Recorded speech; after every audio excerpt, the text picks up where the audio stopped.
Are you tired of the same old pro wrestling? Then check out the amazing action on Powerslam.tv, the biggest indie pro wrestling channel in the world. Get over 3,000 hours of the best pro wrestling events from over 100 of the biggest names in the industry from over 15 countries around the globe.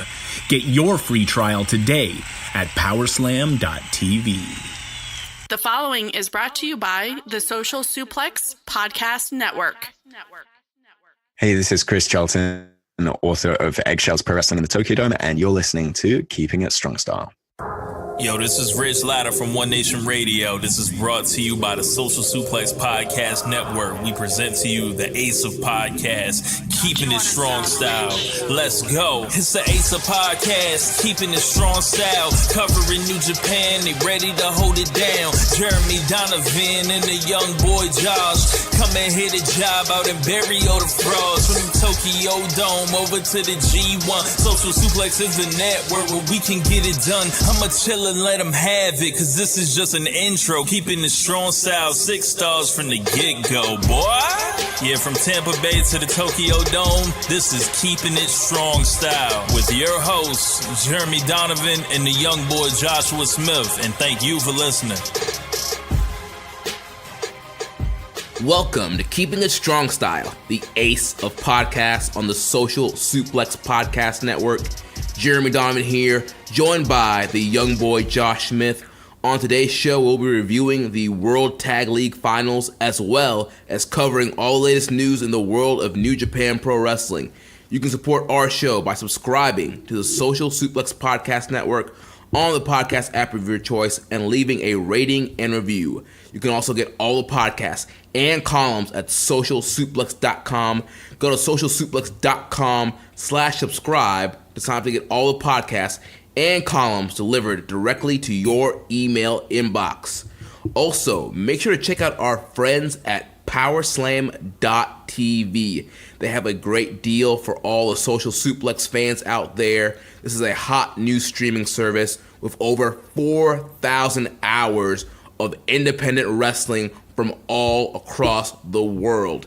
Use the promo code SOCIALSUPLEX, all one word, Social Suplex, at Powerslam.tv to get 1 month free of this service. They just put up new shows from Bar Wrestling, Fest Wrestling, and Defy Wrestling. There's all kind of indie wrestling from all over the world. They got AAW, they got stuff from Italy, Japan, they got stuff from all over the world. So check out Powerslam.tv, use the code Social Suplex. You can utilize that service, check out everything that they got. If you don't like what they got to offer, after 1 month, you cancel it and you're out no money. But I guarantee you, once you see the content that they have and you see everything that they offer, I mean, how much is it per month? I'm not sure what the monthly cost is. I'm sure it's not more than... I mean, it's got to be right in line with the $9.99 industry standard. And, I mean, you're already probably giving that money to Vinnie Mac. And I know a lot of people... How about your friends over here at Social Suplex and at Powerslam TV who are trying to create real content to better the wrestling industry? Right, and I know a lot of people, they're tired of Raw, tired of SmackDown. They're not necessarily watching NXT every week. Here's a great alternative if you're looking to change up what your wrestling schedule. Go to fire on Powerslam TV and just pick a promotion and start watching. A lot of your favorite New Japan Pro wrestlers, when they're out and about and abroad, you want to find out how you can watch a lot of their wrestling and support them as well. And this is one of the ways you can do it through Powerslam TV. Yeah, they got Rev Pro on here. There's a bunch of promotions on here. PCW Ultra, Rockstar Pro, Smash Wrestling. So much great stuff. So go ahead and check that out. Underworld Wrestling, who grown men watch this shit, they interviewed. That was a great interview. That was a really, really good interview. Yeah, so they got some episodes of Underworld Wrestling on there. So I mean, you mentioned Fest. I mean, that's Effie's outfit. Yeah, that's Effie. Our boy Effie. Yeah. So yeah, lots of great indie promotions on this Hopefully thing. I'm not his rib boy still. You guys are going to have to go back to some earlier episodes to find out about the ballad of the young boy and Effie. Oh man. But if you know Effie and you know what a rib boy is, what kind of wrestler he is, then you can use your imagination. All right, We're supposed to have him on like one of these days. Yeah, we need to hit him up. Yeah, he's gonna shoot. Yeah, he loves to shoot. So we had the World Tag League Finals this weekend, wrapping up this World Tag League tournament, and we got a lot of answers for what's going to be happening at Wrestle Kingdom. So I guess before we jump into the review of the final night, I guess overall thoughts on the tournament. Well, I don't have anything that's necessarily revolutionary based on the kind of comments that we've had over the past few weeks, but I'll try to do my best here. So, I mean, I thought that this tournament has been really good, like really, really, really good. And I know, like, just the other day I was talking to Rich and James Boyd, and James was saying something to me about, like, he doesn't have time to watch World Tag League or whatever. And he was kind of like disparaging it a little bit, but kind of being funny. And I was like, yeah, but it's been pretty good. Yeah. And he was like, I'm sure it's pretty good. It's New Japan. Like, everything New Japan does is pretty good. I was like, no, bro, you don't understand. It's World Tag League. So me, like, saying, like, you know what, man, it's pretty good. That's high praise. Like, yeah, I mean, for a tournament that in the past has been very maligned, very, I mean, I see people online that love it. So there are those fans, but for people that review it every year, it does seem to be more of a consensus that this is a difficult watch, a difficult task, and, for many reasons, but it seems like this year they really curbed a lot of that. Yeah, I mean, we did have a lot of complaints about some of the pairings and the teams going into the thing, but overall... I still do. I mean, there's still complaints, but I'm saying overall, once you drop that complaint, there was a lot of great 3.25 to 4-star matches peppered in throughout this tournament. There was some little storyline stuff they did. Yeah. You had the Dream Team teaming up throughout this tour. So I will say this though. I think we had some criticisms of the single block, and by the end of the tournament, I feel like our feelings towards that have been more reinforced. Yeah. Because it was as good as this has been, and it's been very good. The stuff that was memorable, like, it's easier for me to kind of recall it from earlier on in the tournament. By the time, how many nights was it? 17 nights? Yeah. Man, 17 nights, and each team had 13 matches. Something like that, yeah. It's a lot of matches. Dude, I will say, dude. So it is hard for a lot of this to stick out in my memory. Yeah, dude. It's if the match wasn't, like, really good, then they all kind of blend together. And, like, dude, after, like, 17 nights is, like... But even a lot of the, like, good matches, like the 3.5 matches and stuff like that I enjoyed, or even 3 3/4, like, I'm forgetting them now, and it just happened a week or two ago. Yeah. I will say, out of, of a year of reviewing New Japan, this tournament was probably the hardest one just keeping up with. Yes. There were so many days, and then, at the beginning you had those few days that were 3 and 4 matches, but then this last stretch, like 7-8 matches, you got to watch the whole thing. I mean, I was in almost on a work trip this weekend in Jacksonville. Right. So I was in my hotel, like, trying to catch up on day 16. Right. What are you going to do if you're trying to have a social life, or you're trying to work a job or get over? Yeah. If you know what I mean. But what are you gonna do? Yeah. So, like, I don't know. But because, we are the ace, we watch it all. I watched it all. I watched everything until the December 6th show. Mm-hmm. I finished that show. I didn't finish the December 7th show. I didn't watch it at all. So I missed one show. Sorry, guys. Although by the time, like, I was starting to watch it, like, the World Tag League Finals were already here. So I was like, I already know what happened. And I kind of looked at a review, and I was like, it's a skippable show. Yeah. But, yeah, I mean, I think the 2-block tournament format is easier to maintain. Yeah, man. I think it's just easier to manage. Yeah. To know what's going on and to remember stuff like. And also too, I like that the dual blocks, you don't get a repeated match. Yeah, I agree. So with a single block, it's a round robin. Every team has to face each other. So Lij and God had already faced each other earlier in the tournament. Yeah. So you're getting a repeat of a match we already had in the tournament, and potentially a repeat at Wrestle Kingdom if the challengers had won, you know? Yeah, absolutely. No, that's a great point. But I don't want this to be a negative Nancy fest or anything like that. This was still overall, really it was a good tournament. I enjoyed a lot of the matches. I enjoyed the tournament way better than I did last year. Even though there's a lot of nights where if you were like, what happened on night 10, I probably can't really tell you. Well, actually, night 10 was good, but there's a lot of nights where I couldn't give you the ins and outs of what happened. Overall, each night was enjoyable. It was easier to. I felt like this to me was easier to watch than the Junior Tag League. It just. I feel like the biggest problem why it was so hard to get through was the quick succession. Right, there was just a lot of shows back to back to back with a lot of matches. Exactly. Now, if it was like one of those situations where you had like a bunch of shows that are like 3 tournament matches, it would have been cake. Yeah, different story. We're veterans at this point. Like we did this last year. Like I look at like this kind of schedule that we kept last year watching Tag League, and I thought it was truly difficult. And I was like, I hadn't even watched a G1 yet. Yeah. So no, that was easy. I mean, there were so many like 2 matches in one night, 3, 4, you know, that sort of thing. When you got like a full production show, which only happened a few times, like you were like, wow, this is a lot of matches. Yeah. But this year it was like literally for the whole back half of the tournament, 7 matches, 7 matches, 7 matches, 7 matches. Oh, full production show, 9 matches. Yeah. Get that for 3 nights. Here's 7 more. Here's 7, and you're like, oh my god, like, how am I gonna watch all this? Yeah, it was crazy, man. In the last few nights of the tour, we had Excalibur join the commentary team from PWG. Oh, he was great. Yeah, dude. He was great. Dude, this guy, he knew his history on a lot of the storylines and the wrestlers, the moves, like... Yeah, I actually, when I watched the December 4th show, and they had Hanma on there... Oh, on the Japanese commentary? Yo, he's terrifying to listen to.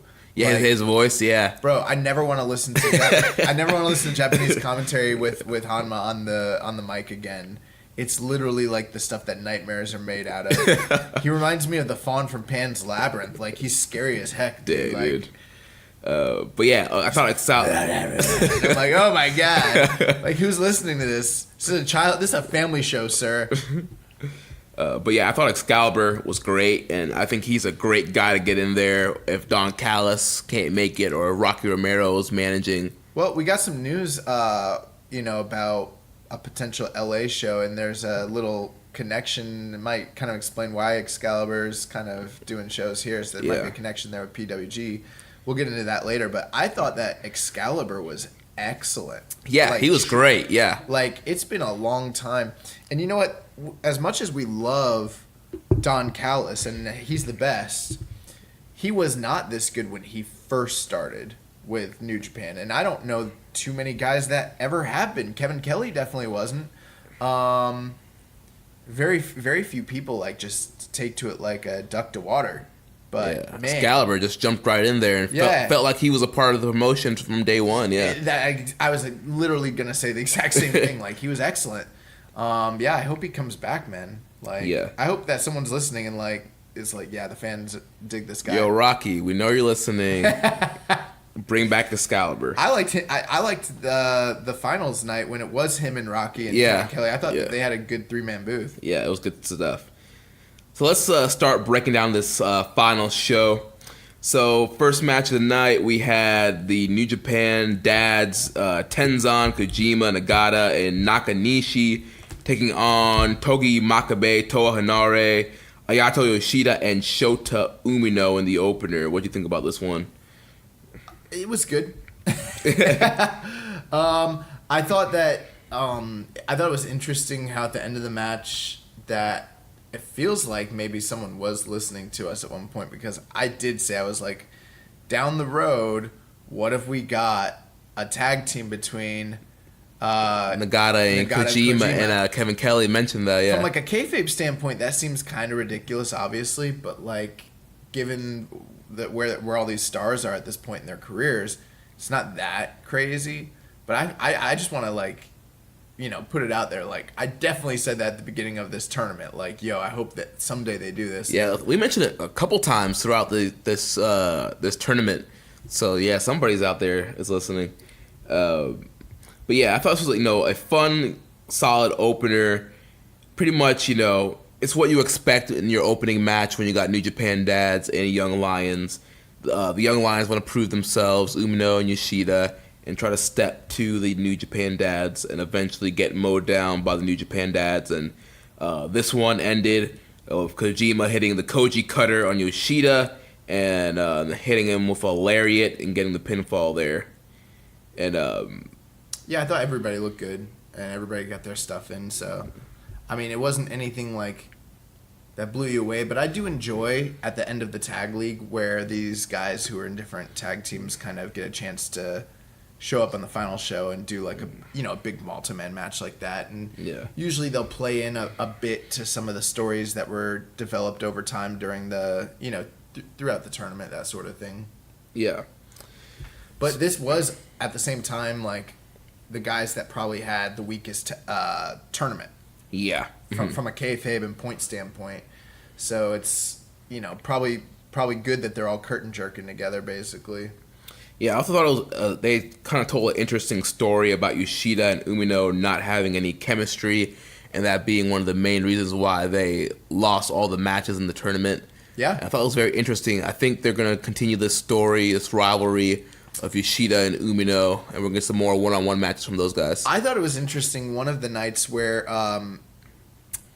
Umino had been attacked after one of the matches. I can't remember who it was against, but basically he was like getting carried out by Yoshida and Kanemitsu, and Kanemitsu was like in the you know what, no, I'm thinking wrong actually. For some reason I've been thinking for like the past few days that I've been confusing Umino with Kawato, and so I've been building this narrative in my head that doesn't actually exist between him and Kanemitsu, because in the early days Kanemitsu and Kawato were like big rivals, Gotcha. And I don't know, probably just because I was thinking of Kawato-san. Yeah, Umino being the ace and stuff. I was like, oh man, look at this compelling story. But it's really not. But yeah, no, the stuff with Yoshida and Umino has been interesting, and you're probably right. They probably are going to continue that story going forward, and that's definitely going to be a 2019 Feud of the Year candidate. Oh yeah.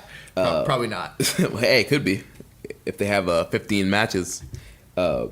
So the next matchup here, we had the team of Suzuki-gun, which was Suzuki, Iska, and KES, taking on the team of Michael Elgin, Jeff Cobb, and the best friends Trent Beretta and Chucky T. So this one was very interesting because you had the best friends coming out, and I mean, just how I think I had a little bit of criticism about what was going on with Chucky T and Beretta last week, just because I was like, if you're gonna do a breakup angle, why do it on this tour? Mm-hmm. But at the same time, that was sort of short-sighted on my part, because I was thinking like, just because there's problems one time, then that means automatically they're broken up, like like in a Western promotion. But this is more of like a semi-slow burn. Mm-hmm. They've been doing it over the whole course of the tour, and it's kind of even culminated in this match. So, with Chucky T being such a wild card, and then the fact that he attacked Michael Elgin and Jeff Cobb at the end of this match. Yeah. No. Well, early in the tournament. Yes, right. Yeah. The second time he snapped, he had attacked Michael Elgin and Jeff Cobb. So with them kind of being like at odds with one another, super strong team and best friends, you're kind of like, how are these guys all going to work together? And then they got to face these maniacal lunatics in Suzuki-gun, which, for anybody that wrestles them, know it's going to be a tough night no matter what. Right. And Chucky T in this match, went full crazy mode. He was challenging Minoru Suzuki. I loved it, bro. And that pissed Suzuki off. He did not like that, so he destroyed Chucky. Yeah, I saw the post-fight interview, and he was like, I will literally kill you, you bastard. He's like, don't stop trying to play heel. Oh my gosh. But yeah, Suzuki destroyed this man with Bro, forearms. I loved him like trying to go toe-to-toe with Minoru Suzuki. Like, oh my god. I'm like, this man has a death wish. There's no way to get yourself over as being a crazy individual. There's no greater way to do that than to like literally be like, I want Suzuki. He's like, what? It worked in spades for Sami Callihan last year, remember? Oh, yeah. He's like, I want you to hit me. Yeah. And like Juice is like, I don't think he knows who Minoru Suzuki is. Yes. Oh my gosh. But so Suzuki-gun ends up getting the win here by disqualification. Chucky T snaps, gets a chair out, starts hitting everybody with chairs, and they continue this story. And that was the crazy thing. So they'd been brawling on the outside, and he came in with the chair, and he attacked all of Suzuki-gun. But then he attacked Super Strong Team. Yep. He hit Jeff Cobb first, then he started hitting Elgin, and then Trent Beretta basically had to like push him out of the ring because when Suzuki-gun sort of like regrouped and were coming in, he was like, "Oh crap!" He threw him out like a Royal Rumble like elimination, and Chucky was trying to fight everybody, all the way out of the arena. He wanted to fight like all of Suzuki-gun, which is just freaking crazy. Yeah, dude. And I don't know where they're going with this. Yeah, I haven't. That was a question. We got a question from Reddit user Maserati. He said, where is this Chuck Taylor and Trent Beretta story going? I'm enjoying it, but don't want them to split up too soon. And honestly, I have no idea where this story is going. I have a feeling that the best friends will be a part of the pre-show Never six-man gauntlet match. I'm assuming it's going to be maybe best friends in Goto, maybe best friends in Toriano, some kind of chaos mix of best friends. And they'll probably be in the gauntlet, and Chucky T will probably snap again and get them disqualified from the gauntlet. I'm not sure that that's the case. I'm kind of feeling like it's unlikely that Chucky T will be on the card. Just because, if you think about it, in what world does Chucky T get on the 6-man tag over Yano and Goto? Yeah. Last year, he had been on the whole World Tag League tour, remember? And he wasn't in that 6-man for the Never when Chaos ended up winning that, by the way. Yeah.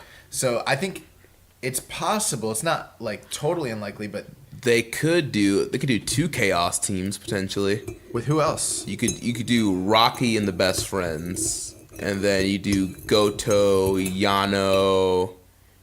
Is Yoshihashi ready to get off the bench yet? Maybe throw it. Maybe. We haven't heard anything from Yoshihashi since he got injured. It makes me feel bad for like how critical I am of the man.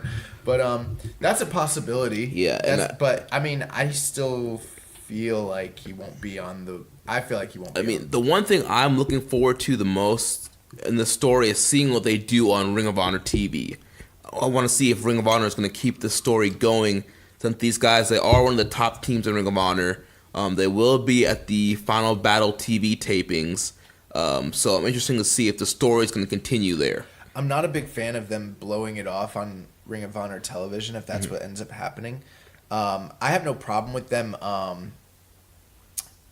playing into the storyline via Ring of Honor. That's fine. But I just feel like if you started the storyline in New Japan, don't blow it off, in the West. Right. Like, give us a conclusion. We watched this whole freaking tag league. Yeah. But, I have no idea. But the one thing I will say is, like, I think it's highly unlikely that they continue to be a tag team long term. Yeah. That would be that wouldn't really be good booking, in my opinion, unless they do something really good. Or maybe somehow, like, Chucky gets Beretta to snap also, and that they both end up being crazy. That would be a possibility. Okay, that's one way you could go. I'm not a great booker or anything like that, but it's been in my experience most of the times when companies tease a split and then it just doesn't happen, it kind of leaves you feeling like, why did we even do that? What was it leading to? And sometimes companies change direction, but in most cases, especially with the way they've been building this, we're kind of waiting for the blow off. I don't want the best friends to split, but at the same time, maybe they're ready to. Like maybe this is what's best for both their careers. I don't know. Yeah, so I guess we'll keep an eye on that story. Next up, it was Zack Sabre time, as Zack Sabre Jr. teamed up with Kanemaru and Desperado to take on the Chaos team of Roppongi 3K and the Rev Pro British champion Tomohiro Ishii. Yeah, I liked this a lot. I thought that this was a really good 6-man tag. You know, all 6 of these juniors just going at it. It was awesome. 6 of these juniors. Sit there and try to tell me Zack Sabre and Tomohiro Ishii aren't juniors, or that they weren't the same size as Sho. Basically, like this was junior tag team wrestling at its best. But yeah, this was a good multi-man match here. I liked it. The stuff with Ishii and Sabre just got you. Bro, sign me up. Just bro. got you ready for Wrestle Kingdom. See those guys run it again. Yeah. And then they've never had a bad match. Yeah. Like this is gonna be their 4th match. They've done 3. I think so. Yeah. Right. Well, they had that match in New Orleans. In New Orleans. Prior to that, they'd had the match during the U.S. title tournament in Long Beach the first year. They had a G1 match the year before that. Oh yeah. Did they wrestle in the G1 this year? Yes, they did. They did. Yeah. So that's 4 matches. Yeah. So this is gonna be their the 5th match. Nice. So yeah, I mean, their interactions here just got me, ready for their matchup at Wrestle Kingdom. All their matches have been fire. Yeah. If you think about it, literally every time, and it feels like now, their interactions in these like multi-mans and stuff, they seem to be gelling more and having more chemistry than they were when they first started wrestling each other. Yeah, dude, Ishii's kick out, his near falls, dude, are so crazy. There was one point in the end of this. Who does 3.29 better than Ishii? Yeah, there was one point towards the end of this match where Kanemaru hits Ishii with a deep impact. Yeah. And it literally looked like Ishii wasn't going to kick out. He literally kicked out at 2.99. I heard you. You freaked out. You were like, deep impact! You know what's funny is like sometimes you'll remember some of these moves names like Deep Impact. I always freaking forget. I'm like, what is he doing? And yeah. Like, I'm a moves nerd. Pinche Loco. Yeah, I'm one of the moves nerds out there. I like to know the names of the finishers and signatures. But yeah, so that was good stuff there. I thought it was really good. How did this match basically end up? So this match ended with Ishii taking off Kanemaru's head with a lariat and hitting him with a brainbuster. That's right. So Ishii gets a win. Sabre grabs the belt post-match. Ishii says, come on, bring my belt in the ring. Let's run it right now. And Sabre was not about that. Didn't want to smoke right then. It wasn't about that life. Yeah. That's not the one, Chief. So, yeah. Yeah, I'm very excited. And then I thought Sho and Yo and LIJ, or I'm sorry. Bungie 3K? That's Sho and Yo. Yeah. No, Desperado and Kanemaru. Oh, Kanemaru, yeah. I thought that everything between them looked pretty good too. So I'm excited for this junior tag match as well. Yeah. And so in the following matchup, we had the third team that will be in that triple threat junior title match.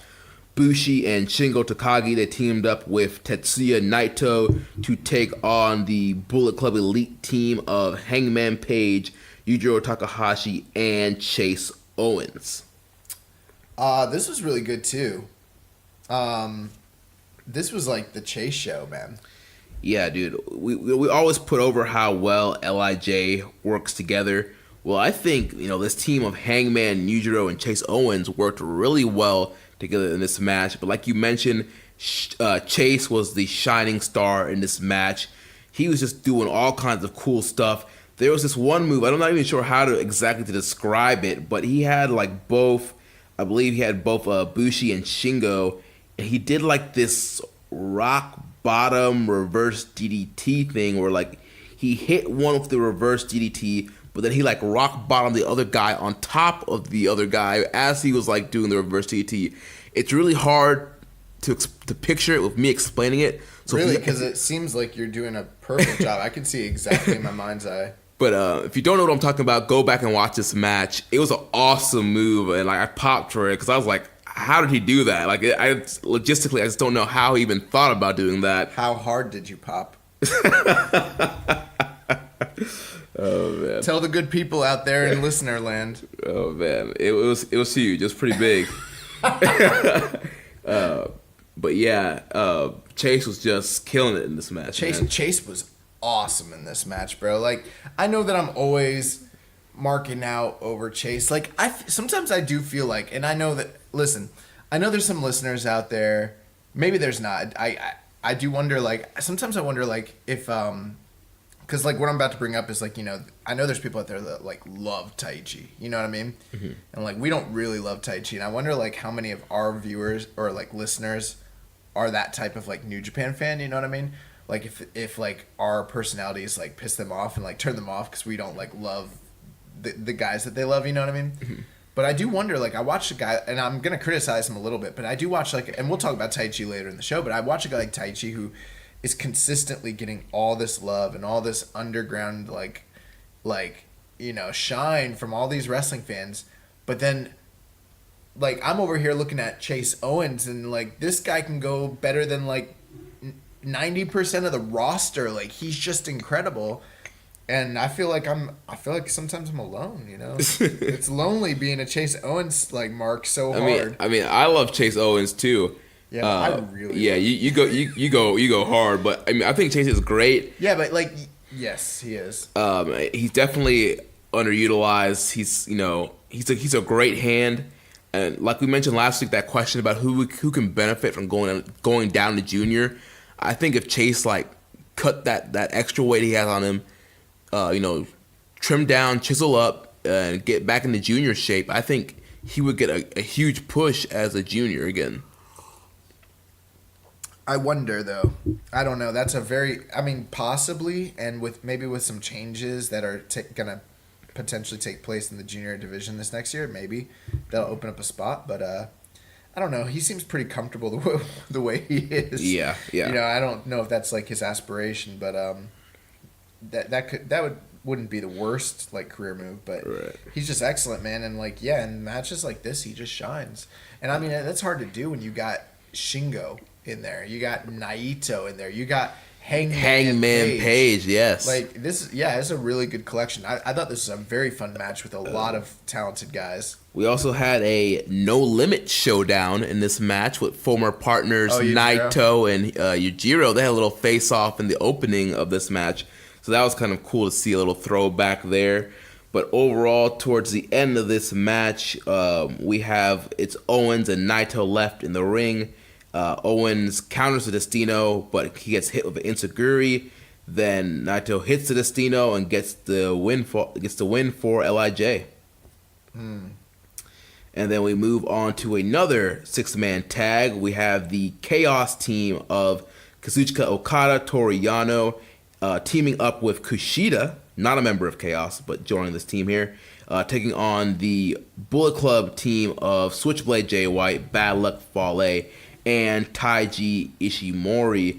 And before we even talk about this match, what were you gonna say? A big thing going into this match. Actually, there was something we overlooked on the last match. So one of the big points after that match was over was it's the World Tag League.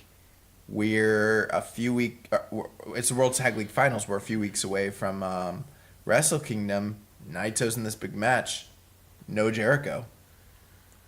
Not that anyone had reported that he was going to be there, but we have kind of grown accustomed to the idea of maybe something, you know what I mean, to build up to a Wrestle Kingdom match, but nothing.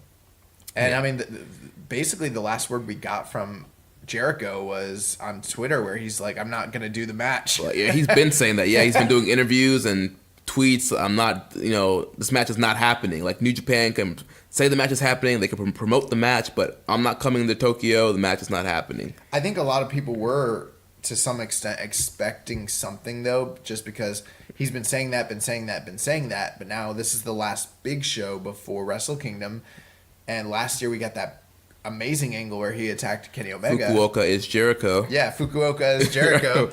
And nothing. Well, we still have 2 Road to Tokyo Dome shows coming up this weekend. The cards are actually pretty good. I mean, we could get a Jericho appearance on one of those nights. Possible. I mean, we could. It just does seem a little bit like... I'm not necessarily the biggest fan of Jericho just regurgitating the same thing he's been doing, like, all year. So I think it is kind of interesting that he didn't do anything here. But it also seems like, on the other hand, maybe a wasted opportunity because this is the last big show. You know, Right. The road to shows are going to be there in Corkin. But we'll see, I guess. Yeah. So yeah, back to this Chaos versus Bullet Club match. I was saying that kind of the big story going into this match, Jay White and the Bullet Club dominated the Dream Team the last few nights of the tour. It was Jay White, Fale, Ishimori, and Geto that took on Okada, Tanahashi, Rocky Romero, and Kushida several times in a row, 8-man tags, and the Bullet Club team got the win every night they face each other. Most of the time, it was Ishimori getting the pin on Rocky Romero. Sometimes Jay White getting the pin on Romero. There was one time where Ishimori pinned Kushida. So this Bullet Club team got really heated up here and was dominant over the Dream Team. Yeah. Yeah, for whatever reason, they just couldn't seem to get the W. Yeah, I mean, with Okada and Tanahashi on the same side, you think, man, like this team has to get at least 1 or 2 wins out of the many times these teams face each other this last week on this tour, but that was not the case. I think that that's very interesting that they haven't picked up a win yet. I think that it's good storytelling for whatever reason. Yeah. I actually saw last week after we'd done our show, one of our listeners had actually posted on Reddit and was like Keepin It Strong Style's like stance on Tanahashi and Okada and the stuff with Jay White, and I had to like sit there for a minute and think like, what was our take on that? Yeah. Like I didn't know like what our opinion actually was. Yeah, I think he was referring to what I was saying last week when I said I think that they're going to save the big win for a big tag team match. It's a 2-on-2. So it's just Okada and Tanahashi taking on whoever it is, maybe Jay White and Fale at some point, and you save the big Mega Aces win when it's just the two of them. Yeah, and I remember also thinking, like, I was like, I don't remember saying any of this. Like, I just want you guys to know that the thoughts and opinions of Jeremy Donovan do not accurately reflect the thoughts and opinions of the young boy Joshua Smith. Let's get that very clear. So next time that someone posts Keepin It Strong Style, let's use some context here. It's Jeremy. No, I sometimes wish I was a better analyst when it comes to this sort of stuff, so I could be like, oh, this is definitely where they're heading, and I could definitely, you know what I mean? Mm-hmm. But I really don't know, to be honest with you. And maybe I'm telling on myself a little bit, but I have found it difficult to keep a really accurate record of what's been happening with them all throughout this tour, because it's been only a few shows that they've had multi-man matches involving the Mega Aces and Okada and Jay White and the Bull Club. But not only that, but it's always at the end of like long shows. They're in the main event, so it's like, you know, I'll have binged like 7 matches, and then I get to that one, and I'm like, what's happening? And honestly, I got kind of tired of the Dream Team versus Bullet Club matches at the end. I did too, because they haven't been that great, right, or memorable. It's one of those situations where it's one of those matches they're doing. They want that match to happen in a lot of different cities, so all the cities can see the same match and the same finish. And it's one of those matches. It's a preview match. Yeah, it's one of those matches that aren't really designed to be viewed 8 times. Right. Like, you can watch it one time and you get the gist of what's going on. Right. We saw it the first time, and I think we had a lot of praise for it last week. Yeah, but now I've seen it a lot. The 6-man tag, when it was just Tanahashi, Okada, and Kushida against Jay White, Fale, and Ishimori. That was one of the better ones of everything they did. And then they went into the 8-man tags from then on for the rest of the tour. And they were fun. I mean, they were good. I mean, you got there's a bunch of talent in both sides, and it's good stuff, but seeing such talent as Rocky Romero. But I mean, it's like after the 8th time of watching the Dream Team getting screwed, it's like, okay, I get it. You're heating up Jay White. I get it. I'm over it. But yeah. So this match here, Okada, Yano, Kushida against Jay White, Fale, Ishimori. Thought it was good stuff here. See some great interactions between Okada and Jay White, Ishimori and Kushida, really focusing on heating up those 2 title matches. Yeah, I thought those exactly what you just said. Those were kind of the highlights of all this. That's one thing. Anytime Ishimori and Kushida have interacted, I'm like, oof, that's going to be fire. That's going to be a banger. Mm-hmm. And then the stuff with Jay White and Okada, it's still just very compelling. Mm-hmm. Very, very, very compelling. And I am excited for their match at the Tokyo Dome. Yeah, me too. This match ended up with Yano and Fale as the last 2 in the ring. Yano countered the grenade into a backslide for a near fall, but then Fale was able to get back up and hit the grenade and got the pin on Yano, gets the win for the Bullet Club team. Post-match, Bullet Club, they go on the attack. Jay White hits this nasty Cobra Clutch suplex on Okada, dumps him right on his head. I loved that. Yes, it was beautiful, dude. That's the suplex that Taz used to do a lot back in the day. Yeah. Mm-hmm. But yeah, dude, Jay White, that snap Saito, and now this Cobra Clutch suplex looked great. Then also, as the beatdown was happening, we had Makabe, of all people, making the save. On commentary, Rocky Romero was saying the alliance is growing, and that time heals all wounds in regards to Makabe, because it was Chaos who they turned their back on Makabe to. That's what formed Chaos, was them leaving Makabe. So yeah, we got Kushida helping out a Chaos team. We have Makabe now helping out the Chaos team. So we're starting to kind of see this new alliance of baby faces that are coming together to stop Jay White's Bullet Club. It's the reverse Tazplex. That's what it is. It's very similar to the Tiger Suplex 85, the one that Mizawa invented, but this is specifically what Taz used to do. When Taz, he would hit it from the front, yeah. Mm-hmm. Yeah, and I've seen Taz hit this reverse Tazplex plenty of times. Yeah. Not so much in WWE, although I think he did hit Kurt Angle with it, hit that first night at Royal Rumble. Royal Rumble, yeah. Yeah, you know who has a really, really good insight to some of the stuff that you're bringing up right now?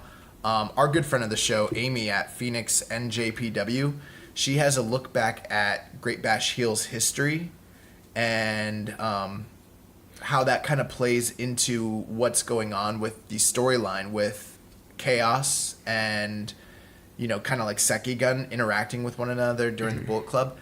If you are not as aware of, you know, some of the more recent ancient history of like New Japan from like, you know, the mid 2000s to the late 2000s, you definitely want to check this out because there are some very nuanced things that are going on, especially what you were mentioning with Yano, with Makabe, and you know all that's playing into. Yeah. What do you think about? I mean, a year ago we were having fights, you and I, about whether Chaos were truly heels or truly faces, or tweeners. Yeah. And I think it's becoming pretty apparent now that they are literally full face. Yeah. What do you think this means for them with their interactions with all these Taguchi Japan / Sekigun guys? Who knows? I mean, I think 2019 we're going to continue to see a shakeup in some of the factions. And I think Chaos will be shaken up, and it might be a case where they bring in a guy like Makabe, Kushida, maybe, you know, Taguchi Japan folds into Chaos, or maybe for some reason, who knows, maybe Ishii or Yano, maybe some of these guys that kind of break off and do their own thing as they bring in some of these new guys like Makabe and Kushida, maybe a Toa Hinare gets slid in there. So who knows? I think there's definitely going to be some kind of shakeup next year. I agree. Well, I don't know if I agree. I don't know what it means. Do you think that it weakens Chaos in any way? I don't think so. All those guys they work great as baby faces. I mean, majority of the guys in Chaos are all great wrestlers and are capable of having great matches no matter who you put them in the ring against. And I think majority of those guys they can work both heel or baby face. but I think they all excel in babyface role. Okada, he does great in a babyface role. We've seen him like against like guys like Suzuki in that kind of babyface role. Ishii is great in a babyface role. Goto can be good in a babyface role. I guess my concern is with them having a defined in group. You know what I mean? Like, we are Chaos. This is who we roll with. This is our deal. And then suddenly you start seeing them team and interact with Kushida, Tanahashi, Makabe. And that those are the three main guys that comprise, even though it's Taguchi Japan, like, those are the main pillars of Sekigun. Unless you just see them completely drop the Chaos banner. That's what I'm wondering. I'm wondering if it ends Chaos. And they become like a defender of just New Japan. They're all Sekigun. Yeah, I'm wondering if something like that could potentially happen. I'm not like criticizing it. I'm just wondering if that's a route that they're going. Yeah. Or, we just never know. But it's very. I mean, we've never really seen this from Chaos. Obviously, everything stems from Okada and Tanahashi teaming together.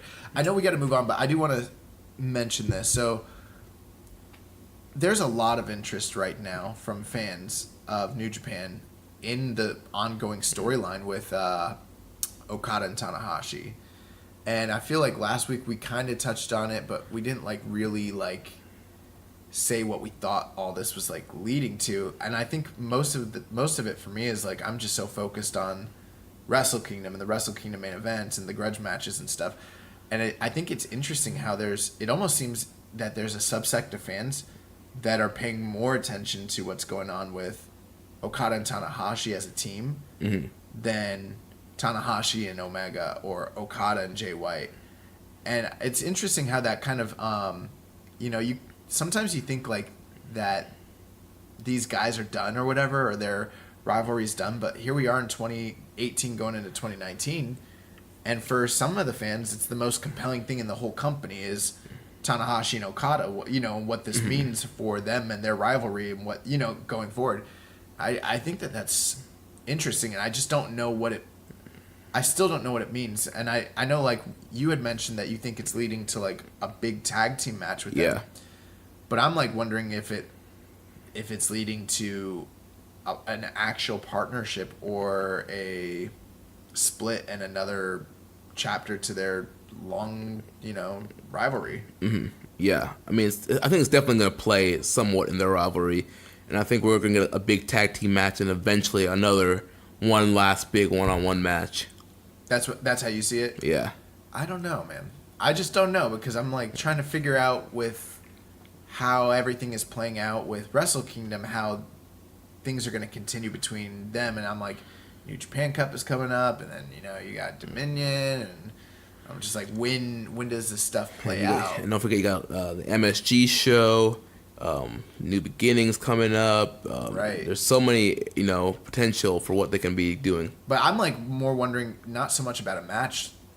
To me, it's not what's going to happen. Are they going to compete in a match? Because I think they will have a tag team match. I'm more wondering what does this partnership mean storyline wise? You know what I mean? Yeah. And I'm just I don't know. Well, speaking of Hiroshi Tanahashi, he was in the next matchup. He was teaming with Juice Robinson and David Finlay and Ryusuke Taguchi to take on the Elite, Kenny Omega, the Young Bucks, and the villain, Marty Scurll. The Bullet Club Elite.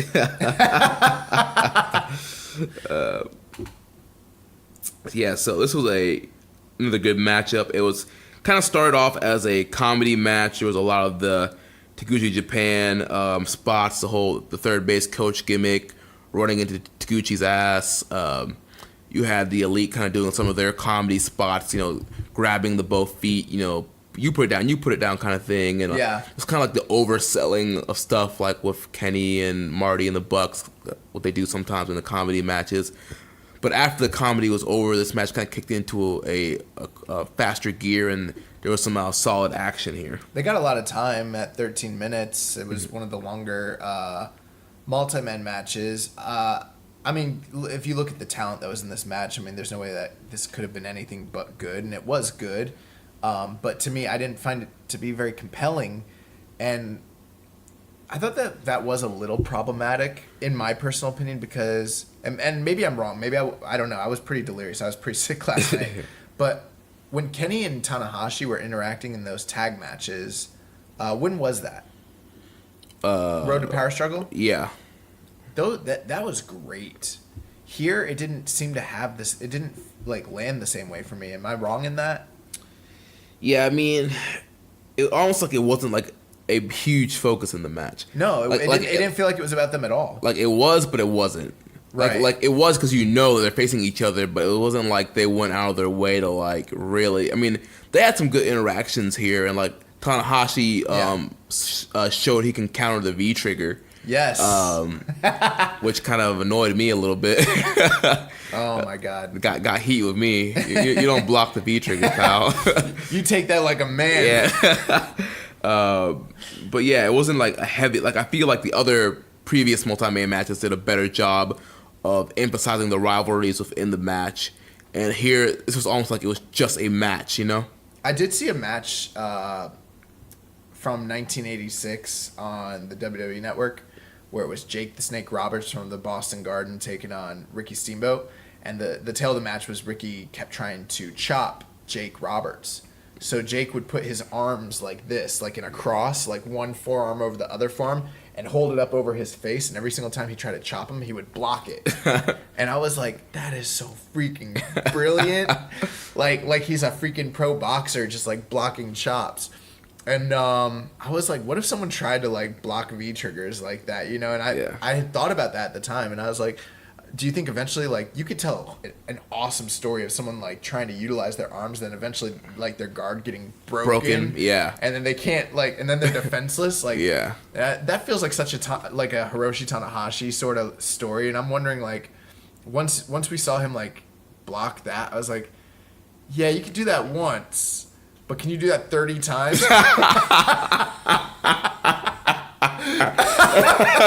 Because this man's going to bludgeon you, bro. Yeah, dude. He's going to break your arms.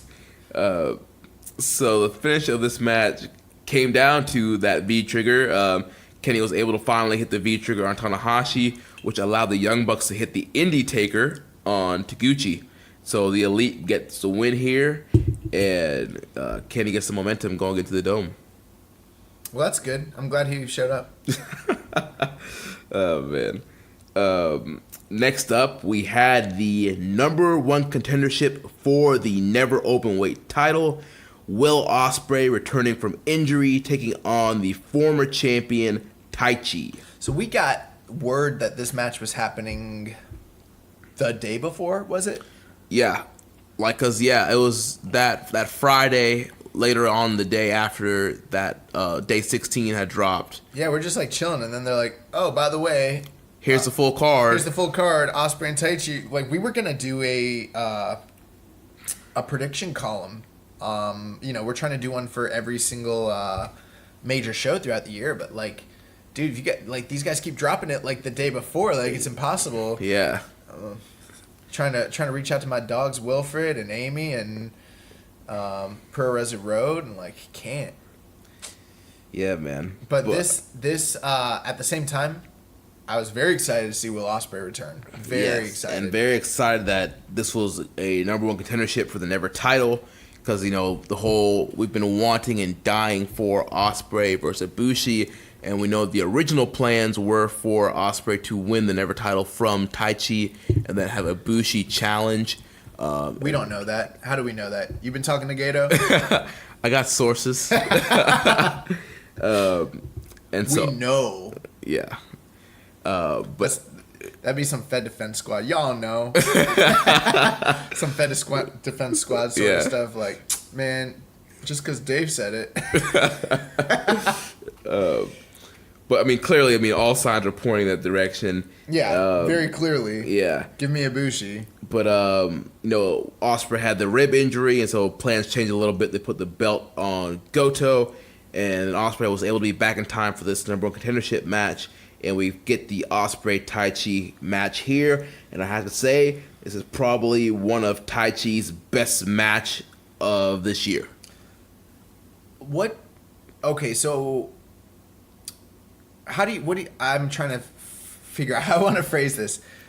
So there's definitely people that love Taichi, right? Mm-hmm. Big fans. There are people that I think it's a minor group, to be honest with you, and that's not a knock on you if you're a Taichi fan, but I don't think that is the majority of fans. I think it's a vocal minority. I believe it's a vocal minority as well. I think it's a very passionate group, though. They really like Taichi a lot. They were upset that he got this never run, and then now he's kind of getting slotted to be out of the Wrestle Kingdom, title picture. Sideline. He's getting sideline. Wrestle Kingdom 9, sideline. Wrestle Kingdom 10, sideline. Wrestle Kingdom 11, 12, and 13, sideline. But Wrestle Kingdom 14, Taichi, my time. Get ready. Taichi's gonna cut like the most fire promo ever, and he's gonna just come back next year. So all you Taichi fans, just like you Naito fans, get ready. Next year's your year. Every year, next year is your year. No, but what I was gonna say was, how do you think they should feel in this case? Do you feel like, if you're a Taichi fan, do you feel pissed that he's sidelined, and that he lost to Will Ospreay, or do you feel fortunate that they at least had enough decency to pay it off in kayfabe and give him a number one contendership, and then he ends up having a great match but gets knocked out still? Like, which side makes you more salty? How should you feel? I feel like, and I don't know, but I feel like Taichi fans are probably, I think they kind of feel both ways. Like, they're happy that he got a featured match here on this big show. Okay. But at the same time, they're probably going to be upset that he didn't win and he's not going to be featured at Wrestle Kingdom. I feel like, and maybe I'm being judgmental, but I feel like you can be nothing but pleased here, because it's very unrealistic that he was actually going to be in the never picture at Wrestle Kingdom, given the type of talent that they have on this roster that they're trying to slot.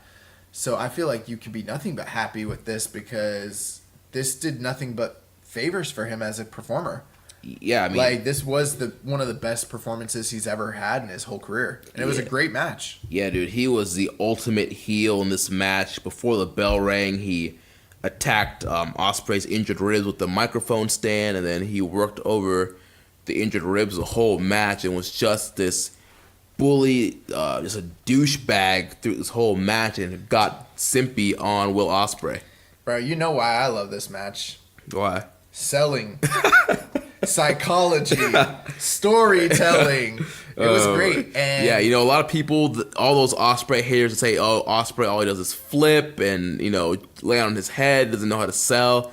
Dude, watch this match, dude. That man was selling like I've never seen someone sell before, man. You know what, though? There are people who are like, 2018 Will Ospreay is different than, back in the day. And I'm like, no, mother. No, he was great in 2015. Right. He was great in 2016. This dude, I remember watching him and Kushida have a match at, it might have been Dominion 2015, where he sold his arm the whole freaking time, and he ended up having to do, like, all his flips with just one arm, and like, I was like, this man's incredible. He is a more solid and consistent performer now, though, and I mean, he's one of the best in the world. Like, he's incredible, and I mean, yeah, he came in here. Who knows how badly injured his ribs actually still are? Like, we don't even know. Yeah. And yeah, he took Taichi to a really, really good match. Now, I will say this. There are people who are acting like this is the greatest match of Taichi's career. I do feel like it's up there, but I also feel like if people who are saying that maybe haven't seen Taichi, because I've seen him and Jushin Liger have really good matches.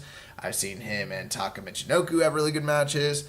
I saw him and Naito have a really, really good match this past year, and I didn't think that this like blew that Naito match out of the water or anything like that. It was about the same. I don't know. I think I like this match a little bit better than the Naito match. Right, a little bit better. Yeah. But people are acting like they're acting like this dude has never had a good match in his whole life, and this is the first 4-star range match ever in his whole career, and everything else has been 2 stars, and it's not true.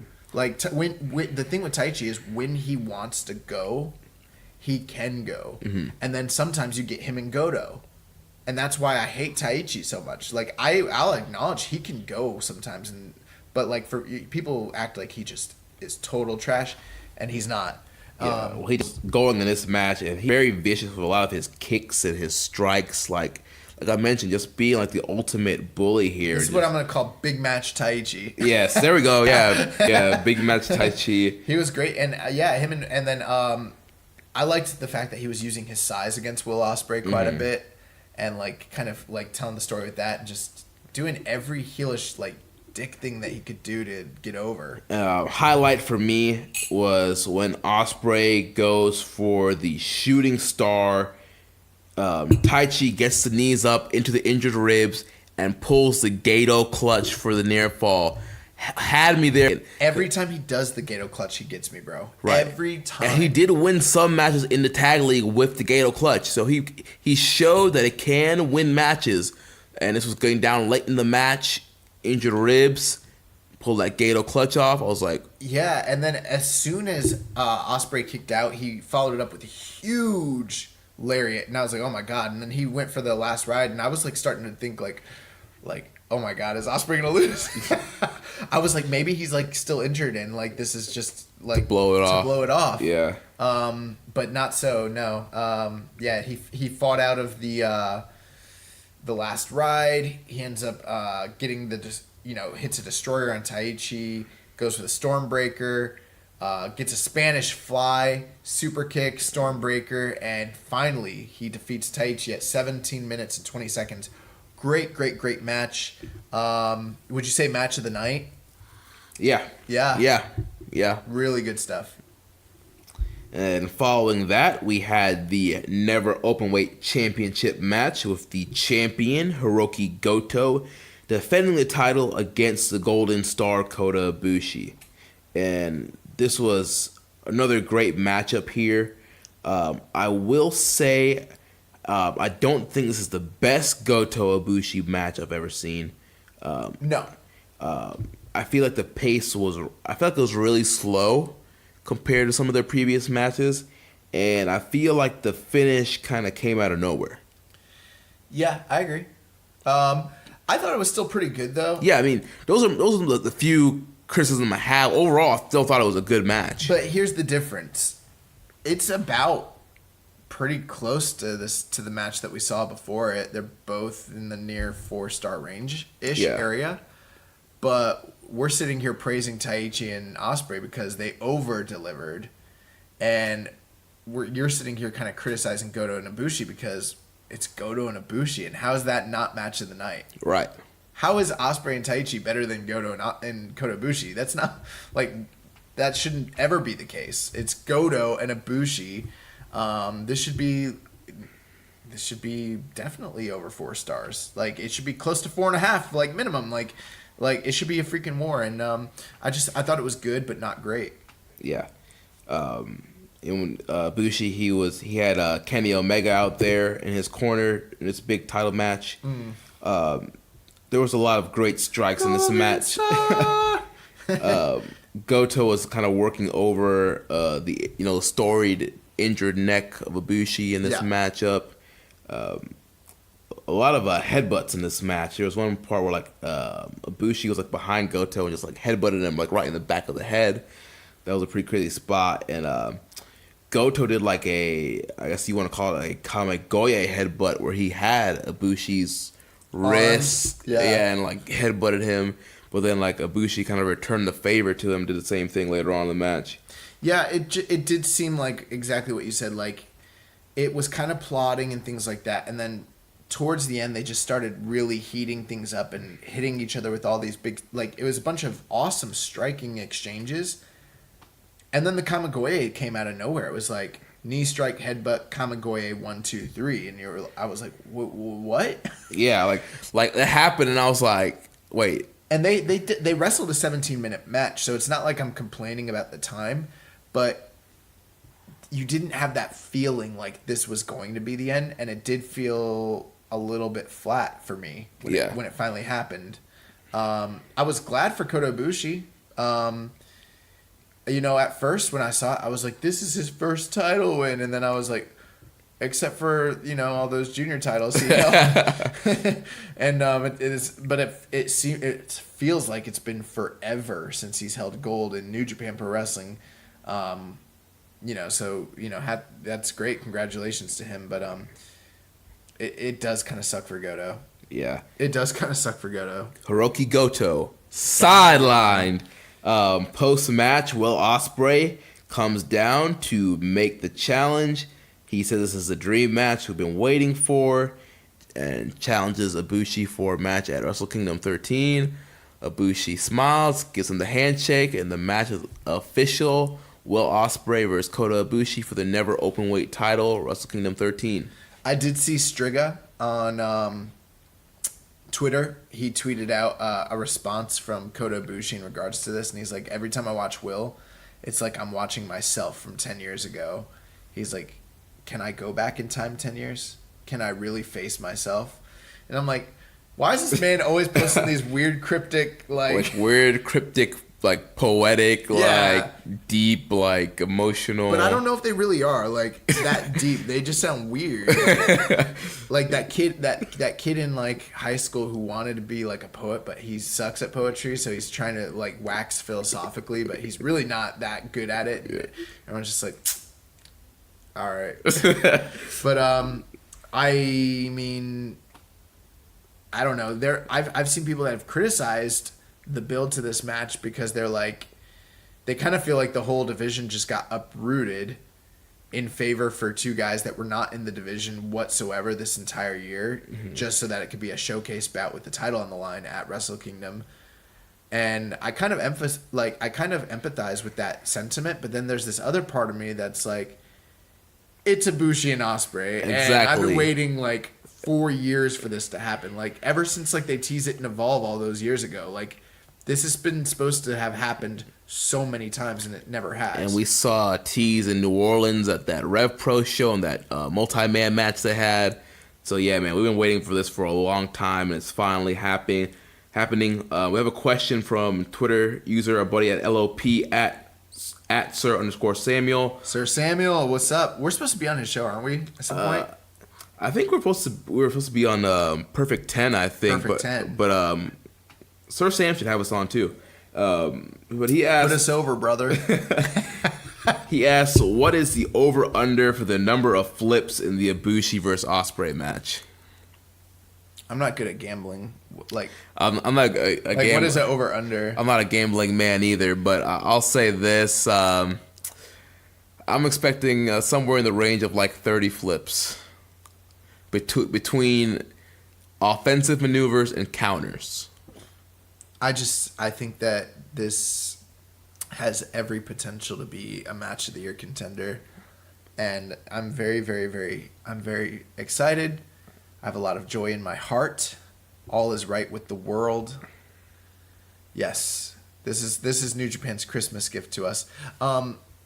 Speaking of which, though, before we move on, what do you feel like this is a good move for the Never division? Like, do you feel like this is a long-term thing? I feel this is a great move for the Never division because whether it's Ibushi or Ospreay that gets the win, both of those guys are guys they're both stars and they're both phenomenal wrestlers.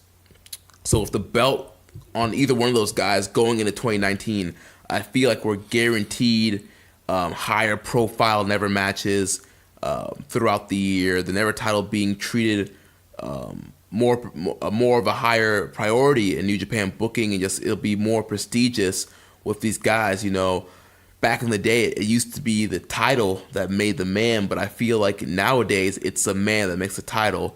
And I feel like whether it's Ospreay or Ibushi, they're going to elevate the profile of the Never Openweight title. I know people are very sensitive about Hiroki Goto. Very sensitive about him. I think that, I'll just say this. This is probably the first year in 4 or 5 years where he, as of now, does not have a highlighted match. He's probably going to be filling that multi-man, 6-man tag role for the first time in years. I mean, almost every year he has a high-profile multi-man match. or I'm sorry, singles match, usually based around like the Never or like the Ice. Like he's always in that kind of range. But these guys are bigger stars than him. Yeah. They are, and there's a lot of people who talk about, Goto and how much they love him and how undervalued he is, and there is some truth to that, but then there's a lot of times where he craps the bed, and as much as I love Goto as a performer and stuff, he's not of the same star level as these two guys, and these are not two guys that you could, there are people who've complained about westernization, things like that. You really cannot say those things about Will Ospreay. You really can't say those things about Kota Ibushi because they're here. They're on every single tour.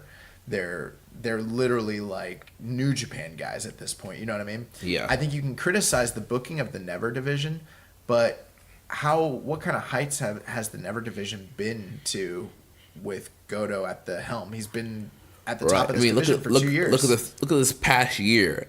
He has the awesome match with Suzuki at Wrestle Kingdom 12, and then the belt kind of dropped off after that. He's had a bunch of good matches this year. Like, don't get it twisted. Like, he's had great matches. The problem is all the matches that should have been great that he did not have. Right. The matches with the Evils and the matches with the, like, what was the dude from...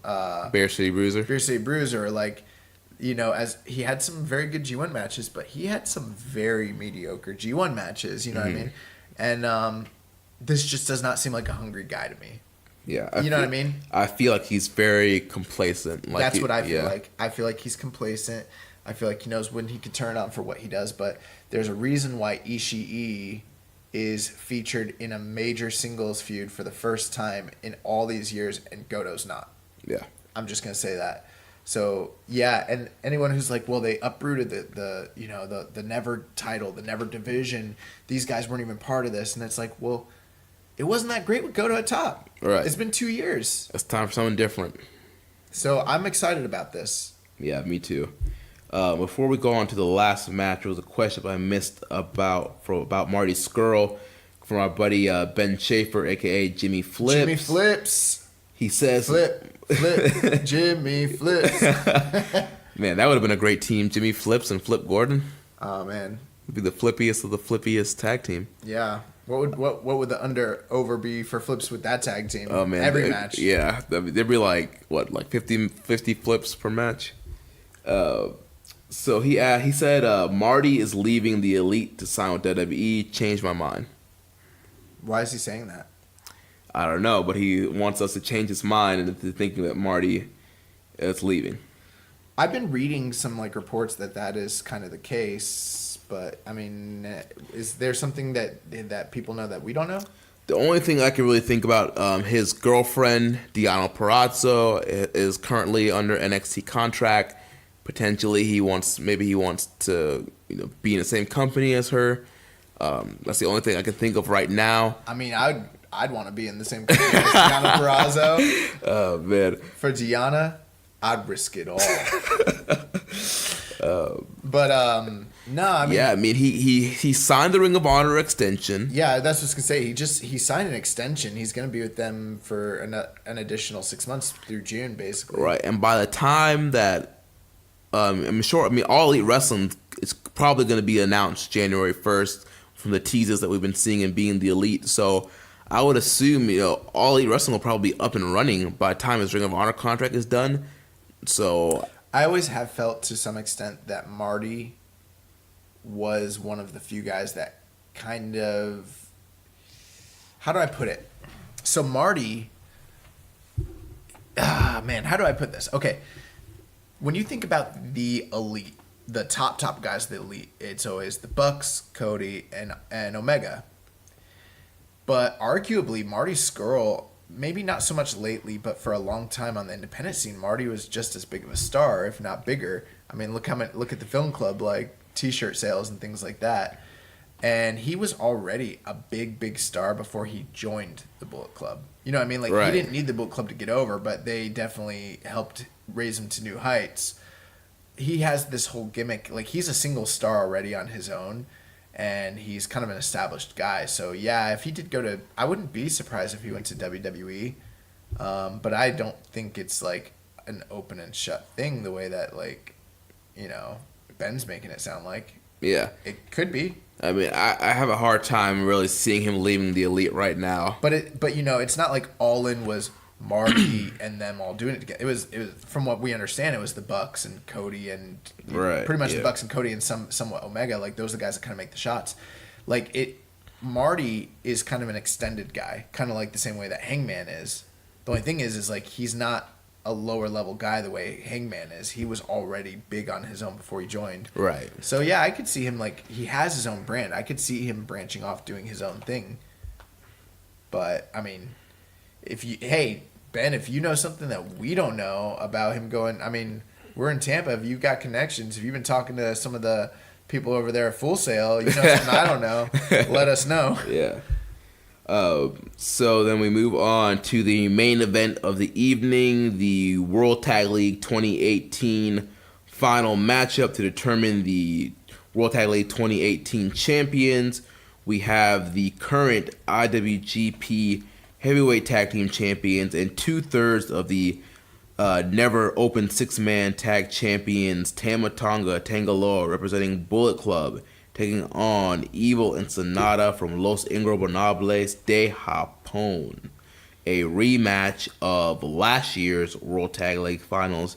And like we mentioned earlier, a rematch of a match that we had earlier on in the tournament. I think they wrestled the first night, didn't they? Yeah, I believe so. So what do you think about this one? I thought it was good.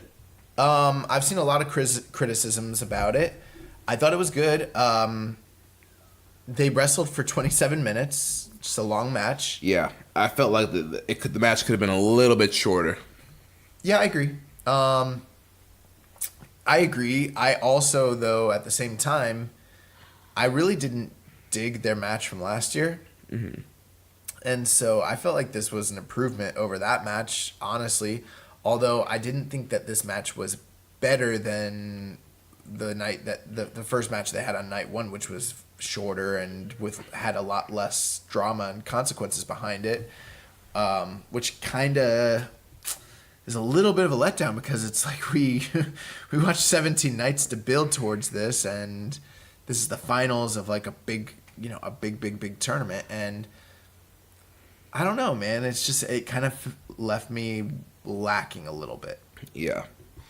But at the same time, the drama at the end of the match was great. Like, yeah, they did a great job. It was Sonata. Yeah, getting heat on Sonata, really working him down, and he's a star, man. Keeping Evil out of the mix and trying to get the pinfall on Sonata. That was some good stuff. Yeah, having Sonata play Ricky Morton in this match was a great call. But then, like, Sonata, just whenever he wants to, when he turns it on, like, he just really is great, man. He's so great.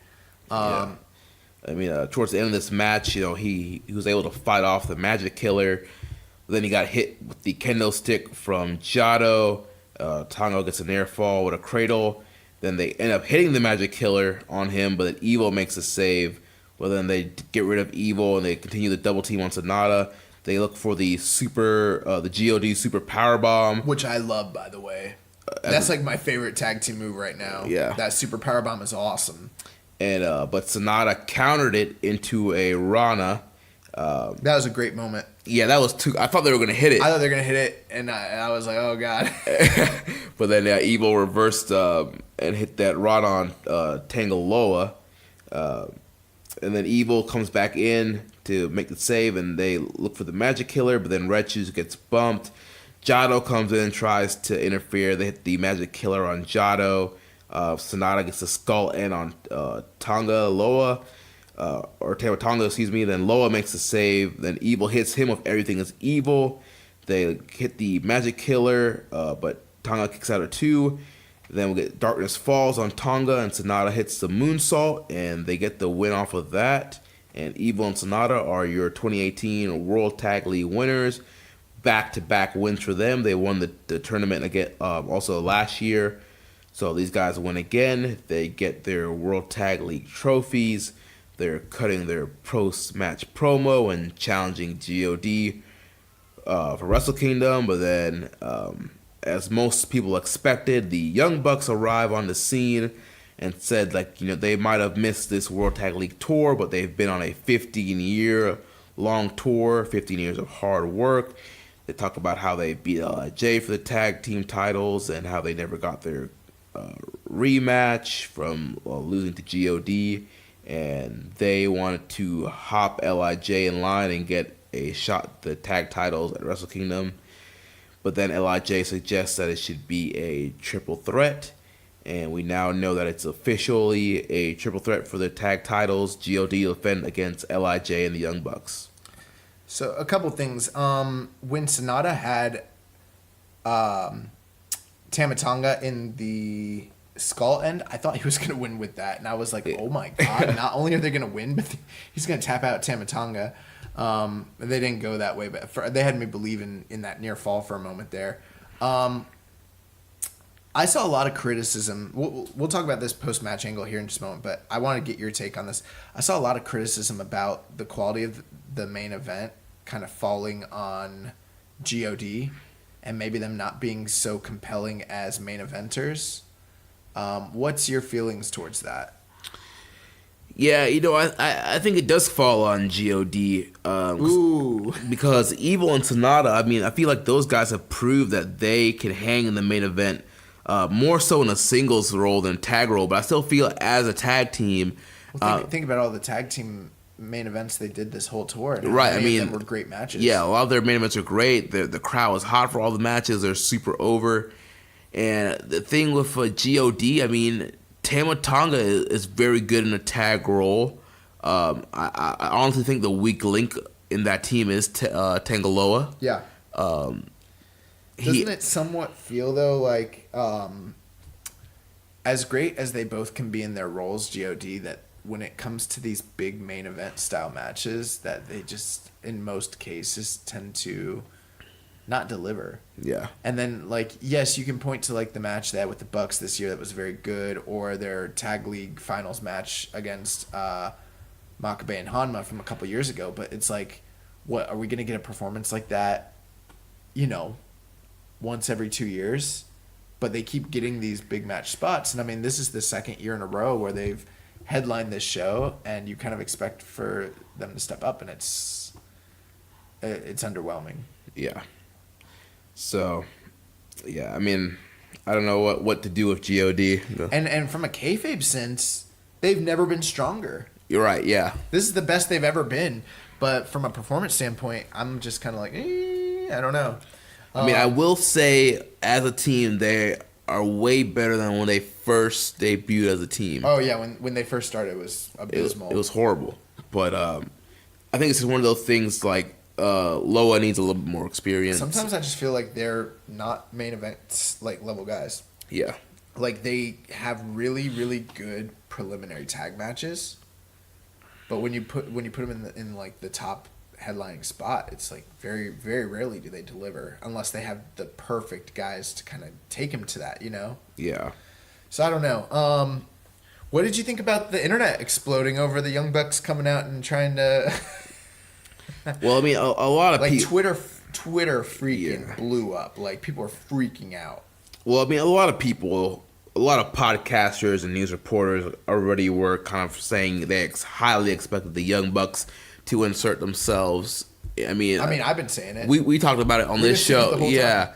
We knew the Young Bucks were working the Dome, and it's where do you stick them? Do you stick them in the six-man, or you stick them in the tag title match? And I think, it makes more sense for them to be in the heavyweight tag title match. And yes, it does kind of suck that we sat through this 17-night tour to end up with another triple threat. We sat through 2 tag team tournaments to end up with 2 tag triple threat matches with the junior tag team tournament, and now this tournament. But again, it's the Young Bucks, and I can't really complain by adding the Young Bucks to a match. They are phenomenal wrestlers. They never have bad pay-per-view matches. They're going to make this match better than it probably was going to be with just LIJ and GOD again. So yeah, you're absolutely right about that, because if you think about it, we just saw them wrestle twice in the same tournament. This would have been the third time, and it's not like we haven't seen them wrestle many, many times. So you're absolutely right about that. Now, one thing I didn't like Matt Jackson's promo like how he tried to explain it away. Like he's like, oh, the Young Bucks didn't show up on World Tag League. Well, never mind that we've been on a never-ending 15-year tour. And I'm like, but that's not true. You know? Yeah. It's not true. Yes, they maybe never have taken a prolonged break like they are now. So that part is true. But to say that they've never taken a break, it's not true. And maybe that sounds careless, and it's like it's hard for someone who's not on the road doing this, you know, living in this industry to say that. But then I feel like the reason why I'm pointing that out, because all the other wrestlers are on never-ending 15-year tours as well. Right. They just don't happen to have been as successful as you guys to be able to take a prolonged break the way you guys are. Like, you think all the other guys in that tag league, like, wouldn't love to take the month off and not be, you know, traveling in the freaking dead of winter in Japan and, like, you know, away from their families and homes. And it's like, it's a double standard, basically saying, like, oh, we're the best tag team, so we get to, you know, bypass everybody. Like, it doesn't do it for me. Yeah. Like, it really doesn't. Like, I feel like, to me, that almost comes off as like a heelish promo, like you're entitled, like and like trying to explain away why you didn't do the babyface thing and earn it. Right. Like I feel like you could try to sit there and try to explain it that way, but I mean, how did that sit with you when you were sitting there listening to that promo? Yeah, to me, it didn't really bother me too much. I mean, they had to say something. I mean, this was happening. They had to try and come up with some kind of explanation, and I think going into this match, ultimately they want Evil and Sonata to be the big baby faces. So even if the Young Bucks come off kind of heelish, I think it's not that big of a deal for them because they want Evil and Sonata to be the heroes here. So I know we're gonna do our official predictions later on in preview, but I do think LIJ for me right now are the favorites going into that match to win the titles. I didn't like that moment because I don't think you're supposed to like it either. You know what I mean? Like you're not supposed to like what they did, I guess. It just came off very like heelish to me. Mm-hmm. But then by the time that Evil and Sonata got a chance to like get the confetti over them and everything, all that other bullcrap had already happened, and it kind of took the wind out of their sails. So then it's like, yay! Like people that were saying like this makes it feel like it undervalues the tournament. Mm-hmm. I absolutely think it feels like that because by the end of the night, the guys that won the whole entire tournament, which, I mean, how many points did they win? 18, 19? 20 points. 20 points. So they won 10 matches out of 13. Like, that's almost unprecedented. 20 points, and then they won another match. So basically, they went 11-3 in the tournament. Mm. I mean, for a company that doesn't even focus on tag team wrestling, and then you have this tag team go, 11-3, it's almost unheard of. It should be a really, really, really, really big deal, and it should be like lauded the same way the G1 is lauded. Mm-hmm. Can you imagine if at the end of the G1 someone came out and was like, I know you're getting a title shot at Wrestle Kingdom, but like imagine if freaking Okada had come out at the end of, and this is just coming to me, what if Okada had come out at the end of the G1 and been like, Tanahashi, I know you just won this, but never mind that. But I never got my title rematch, so bump that, I'm skipping ahead. Yeah. And it's like, what are you doing, dude? They're giving him the trophy and like they're gonna rain the confetti on him. And it's like, no, let's do a triple threat match at King of Pro Wrestling. And it's like, what? Yeah. That's kind of how it came off to me. And it didn't, I understand why they're doing it, and I understand how people can be like, oh, well, it's going to make the match better. But it didn't make me, as a fan of New Japan, more excited to see it. You know what I mean? Yeah. There's a way to make you excited about a triple threat match, and it's not like, whoa, hold up, guys. You guys won a tournament. You suck, though. We're better than you. We're skipping you. Like, that's not compelling to me. Yeah. That's just my take. It's not compelling to me. I think it's just one of those things where, like, they couldn't put the Bucks in the tournament. It's like, what else? You know what would have been better? If they freaking jumped them. Yeah. If they would have, like, freaking came out and jumped him and, like, gone full-blown heel and, like, got heat, I probably would have been more into that. But I don't. The thing is, I don't think they want them to be full on heels. Is a problem. I'm not saying that that's the direction they should go, but I'm just saying like something like that would have been better to me. This was just like really crappy. Like it just felt very meta. Like, oh well, we got to be home with our families because we've been on a 15-year tour, but we're still the best. And it's like you didn't show up on the tour, man. Yeah. And it's like cool. I understand how talented they are, and everyone. There probably are people who are excited about it, but like me like if I'm a casual viewer and I don't know the Young Bucks and I'm just watching this unfold, I'm not excited about it. It's like, wait, why did they skip him? Why did I watch 17 nights of World Tag League? Yeah, but to be fair, if you're a casual fan, you're probably not watching 17 nights of the World Tag League. Or what if you're just trying to get into New Japan? Yeah, like what if you just started trying to get into New Japan just now and you see these guys, Evil and Sonata, and like they did this monumental thing, but then this other team shows up and they're like, hey, that's cool, congratulations on your little tournament win, but we're skipping you. It's like, what? Yeah, that sucks.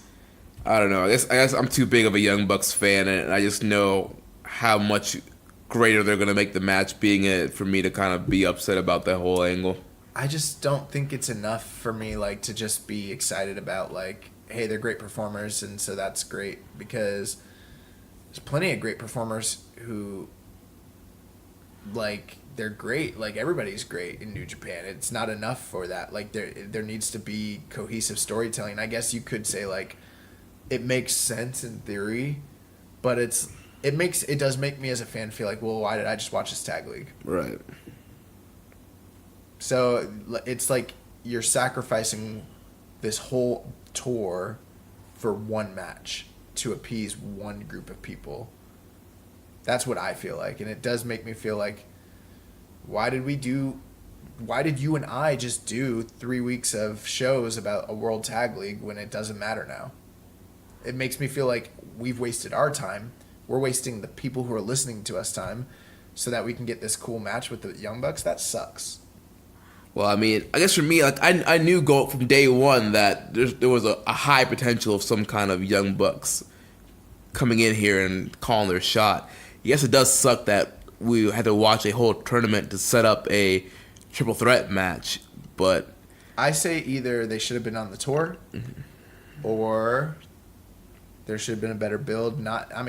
I feel like not only is it, I'm fine with them being in the match. I'm not even complaining about that. But this is the laziest way you could possibly do it.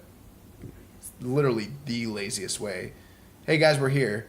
Point to the WrestleMania sign. And you get a title shot. That sucks. It's not good. It's not good at all. It sucks. Yeah, I mean, I don't know. I can't praise it, but overall, I do think it's going to be a better match. And after they putting out trash, we're gonna rip them to bits. I feel like January 4th, after we watch Wrestle Kingdom, we'd be like, wow, that tag match was really good, and I'm glad that they were in the match, and we didn't have to sit through another GOD-LIJ match. Maybe, but at the same time, it's like Wrestle Kingdom. Everyone kind of delivers. I feel like GOD and them at a lower level on the card probably still put on a good match either way. Like, I also don't think it's going to be a blowaway match either. I mean, how much time are they really going to get? It's probably going to be, it's going to be a 12-minute match, 10-minute match most likely. And it's... I don't know about that. You think so? Dude, the Wrestle Kingdom card overall looks a little bit more trimmed up than usual. I do think this tag title match is going to get some emphasis on it. It might not be, a 30-minute, it might probably go maybe 15, maybe 20, but I think they're going to get some time. If it's 4 stars or greater, then I'll shut my mouth and I'll say, screw the World Tag League. The World Tag League's not important, and the Bucks are more important than the Tag League. But if it's anything less than 4 stars, it's just like this whole thing was a waste of our time. Yeah. Well, I don't think as a triple threat it's going to deliver like that. I really don't. I mean, I've seen the Young Bucks in a lot of triple threat tag matches and a lot of pay-per-view matches. I don't think I've seen a less than 4-star Young Bucks pay-per-view match this year. Yeah, that's probably true. But still, with it being GOD and LIJ and them, I just don't see that being like blowaway. I'm not saying it's going to be 4.5, 5 stars, but I'll be very surprised if they get a 4-star match out of a triple threat like that, especially with, again, not having a great build. like, again, that's another part to it too, is like, to have a really great match, you want to have a really great build. And I don't know how much people are going to care about this when the time comes.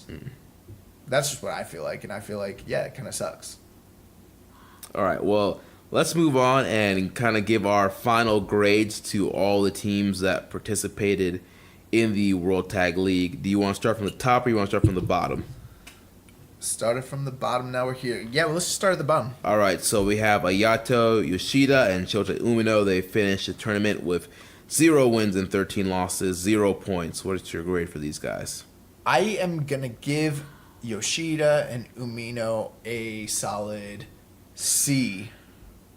I'm not going to go higher because they didn't do anything that exceeded my expectations.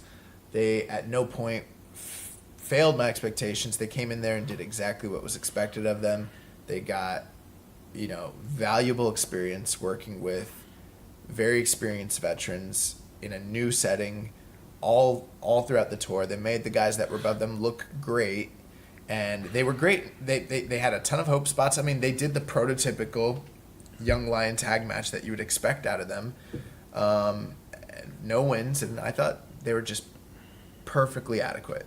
Yeah, I'm giving them the same grade, a C as well. Like you mentioned, I mean, it was pretty much the Young Lion match, the prototypical Young Lion match every night, with the Young Lions trying to fire up and beat the more experienced guys, but eventually just being overpowered and outmatched and outskilled, and eventually just being taken down every night.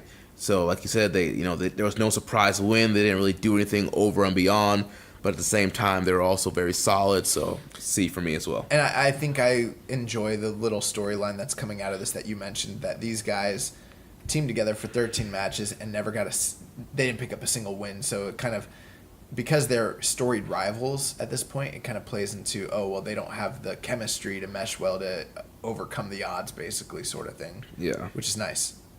So next up, Yuji Nagata and Manobu Nakanishi. They finished the tournament with 3 wins, 10 losses, 6 points overall. What's your grade for those guys? Whew.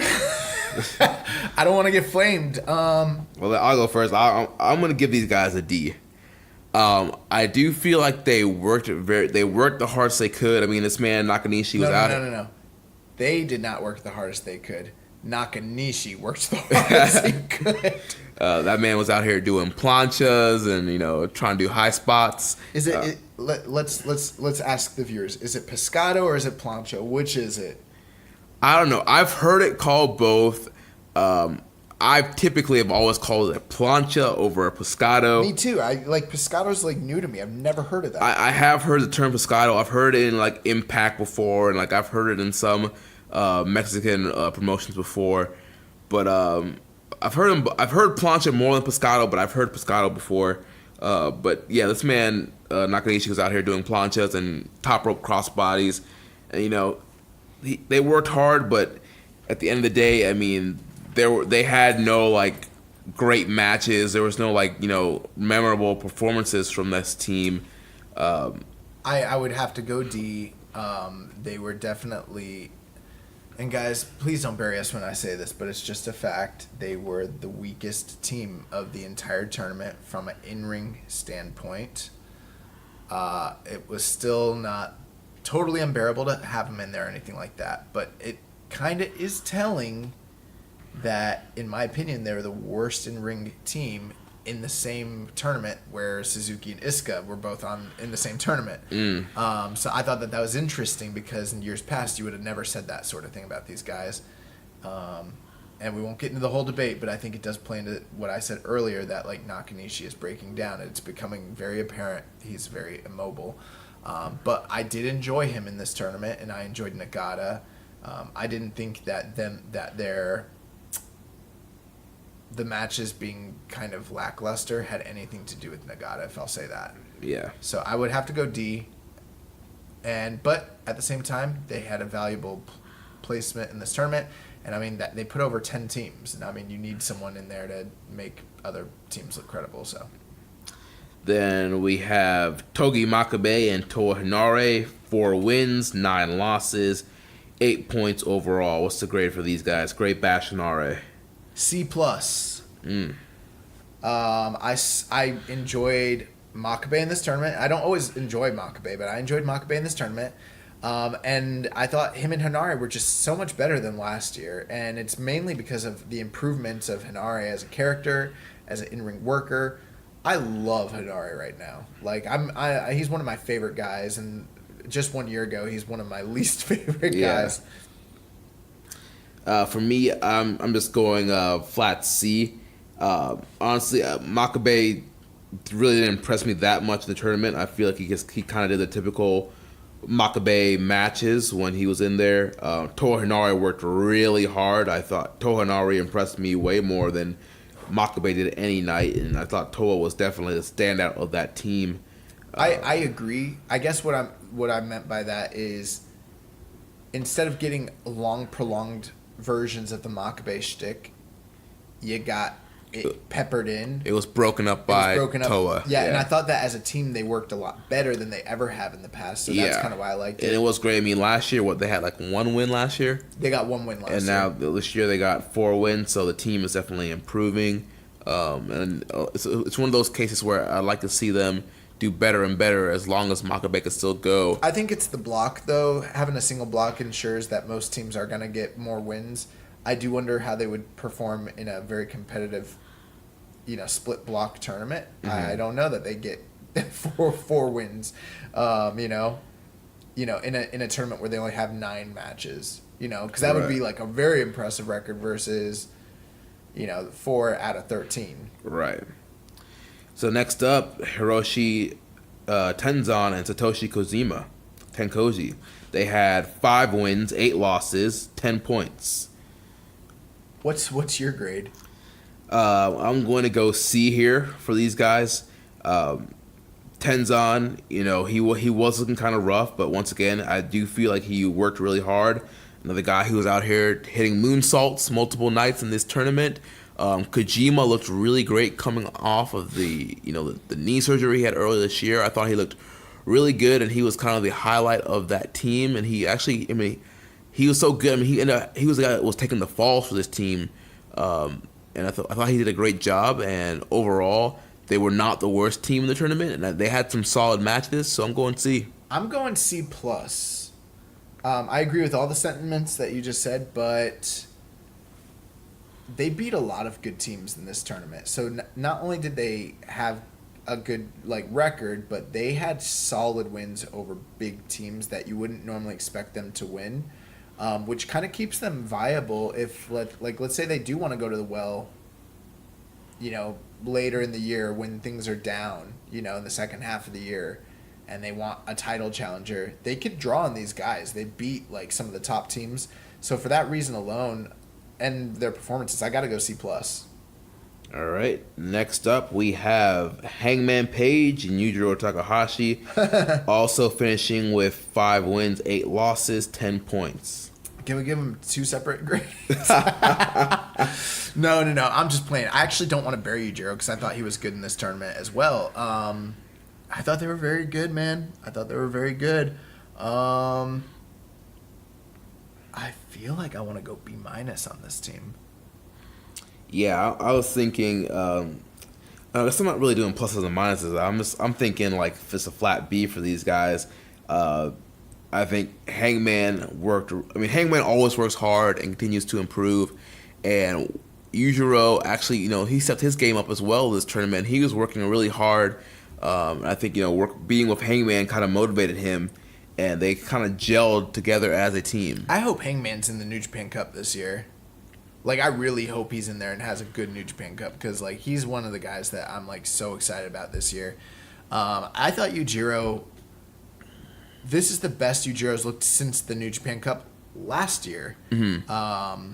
Yeah, they were very good in this tournament. Yeah, I feel like they had a lot of 3.5-star matches throughout this tournament. So I'm gonna go B-. All right, I'm going flat B. Next up, we have Minoru Suzuki and Takashi Iizuka, also with 5 wins, 8 losses. Are we grading 10 on a points. curve for them? Because they're getting an A. This is one of the teams that has over-delivered for expectations. Like Right. when you talk about expectations for what they deliver, I was literally expecting to give him an F. I'm not even gonna lie about that. Right. It's like that, like one kid in the class, like who like never studies and always fails, like ends up like passing like the final exam with an A, so they end up getting like a C average to pass the whole class. Yeah, like what's going on? No, I gotta go C. I gotta give him a C because it wasn't like, if we're just being honest, that's how they had C performances most of the nights, Yeah, which is great. Because last year they were definitely an F team. Oh yeah, for sure. They were probably the worst team in the tournament last year. They're like one of the worst tag teams I've seen in my entire life. That's not hyperbole. I know. They were terrible. Yeah, And they were really good this year. I'm also going C with them. They definitely over delivered. They had some good matches. Iska wasn't completely terrible. Minoru Suzuki killed people, and so yeah. Way better than I expected. Way better. Next up, we have Best Friends, Trent and Chucky T. They ended the tournament with 7 wins, 6 losses, 14 points. I will go B-. I am a little disappointed. I could even lower that, to be honest with you, but I'm not going to. It's just that last year they were the MVPs of the tournament. In my opinion, to this day, I still think that all around they're probably the best in-ring tag team in the tournament. So I did have higher expectations, but they did something different this year with a compelling storyline versus just, trying to get the act. Like last year was all about introducing the act to the New Japan audience, trying to get Chucky T over with the crowd, reestablishing Beretta and all that, and they did that. This year was all about this story of whatever the crap it is that's going on with Chucky T. Yeah. I'm going B for these guys. They were one of the better teams in this tournament. They had some good matches. The whole Chucky T story was very interesting. How many DQs did they have? 4? Yeah, like 3 or 4. I think they had 3 during the actual tournament. And that's 6 points that they threw away. How many points did they end up with? 14. So literally, they could have been in the finals. They could have been in the finals. So he threw away willingly the 3 matches that were the difference makers for them being right on par with, LIJ, and they beat LIJ. Or no, they beat God, right? One of the last nights. Yeah. So it's like they kind of showed you like they have the goods to go and to be champions and beat the champions, but. I think Kevin Kelly calling the action was doing a great job talking about like Chucky T, as good as he is, he's becoming a liability for Trent. Mm-hmm. And this is the business of pro wrestling, and this guy's throwing away matches, and why is he doing this? We don't even know. Pile driving referees. I think that was night 16 or 15 he hit that pile driver on the referee. That was crazy. Did I miss that? I don't remember that. That must have been the night you didn't watch, December 7th. He hit a pile driver on the referee. Really? Yeah. What did the IWGP Commission have to say about this? Clearly nothing. He was on the finals on that 8-man tag. So I'm sick and tired of the IWGP Commission not having a more prominent role in New Japan. I want someone like one of the liaisons from their board of directors to like start like saying stuff and making decisions and stuff. But no, but I think that at the same time, this has been one of the most compelling things to come out of the whole tournament. So yeah. I mean, it's the thing most people are talking about. Then we have Juice Robinson, David Finlay. Also, they ended the tournament with 8 wins and 5 losses with 16 points. I will go C-. I'm sorry, that's too low. I'm at C+. Okay. I just saw them just a smidge below B. I know that they had like good matches, but compared to some of the other like B performing teams, I didn't think like.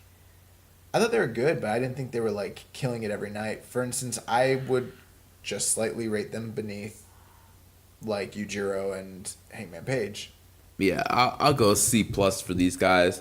I mean, they're one of the units that. They're good every night. They team normally, so you expect a little bit higher quality from them. They had solid matches, but nothing over the top, nothing that was super memorable. I never got to the point where I started like getting behind them and thinking like these guys are really gonna go all the way with it. Mm-hmm. I wanted there to be more cohesiveness as a tag team, and they were still kind of doing that finish where it was like the punch into the stunner into the into the Pulp Friction, Yeah. which is like is cool and stuff. And I mean, I don't know what's going on with Juice. He's gone full macho, man. Which is oh yeah, yeah. Gonna face Dusty in the Dome. Yeah, gonna drop the elbow on him, brother. Bro, have you seen Jake the Snake Roberts on the Joe Rogan podcast? No. Oh my God, bro. Bro, incredible interview. Incredible. Although there's one point where they started watching David Arquette in GCW and like Jake's breaking it down. He's like, he definitely got double crossed. Like, like Jake definitely thinks he's not actually that far off but he doesn't know what's going on. He's like, yeah, he was supposed to go over and they dixied him. Like, but no, the reason I thought about this, he talks about the time when he had Damian bite Macho and like he said that like Macho came into the arena and he's like, so I've been hearing some rumors, huh? And he's like, today's the day is what I'm hearing. He's like, yeah, Mach, yeah, I'm hearing, he's like, but before we do anything, we gotta take care of some business. And he's like, okay. And he's like, I gotta know, the snake, is it fixed? He's like, what do you mean is it fixed? And he was like, has the poison been taken out of it? And he's like, yeah, it's fixed, Mach. Like, Randy, it's fixed. He's like, maybe it is, maybe it isn't. Dude, Macho Man. And he's like, all I know is we get in that ring. He's like, that snake bites me, the venom starts coursing through my veins. And he's like, next thing you know, he's the world heavyweight champion and I'm laying down for the 1, 2, 3. And he's like, so I'm gonna need you to let the snake bite you. And he's like, and like, bro, he made Jake the Snake Roberts pull down his pants and let the snake bite him. And then, like, sit there for 10 minutes and not move to prove to him whether or not he was going to die. He's like, don't take any sort of antidotes, brother. Like, he had to make sure he didn't take, like, any anti-venoms or anything. Oh, my gosh.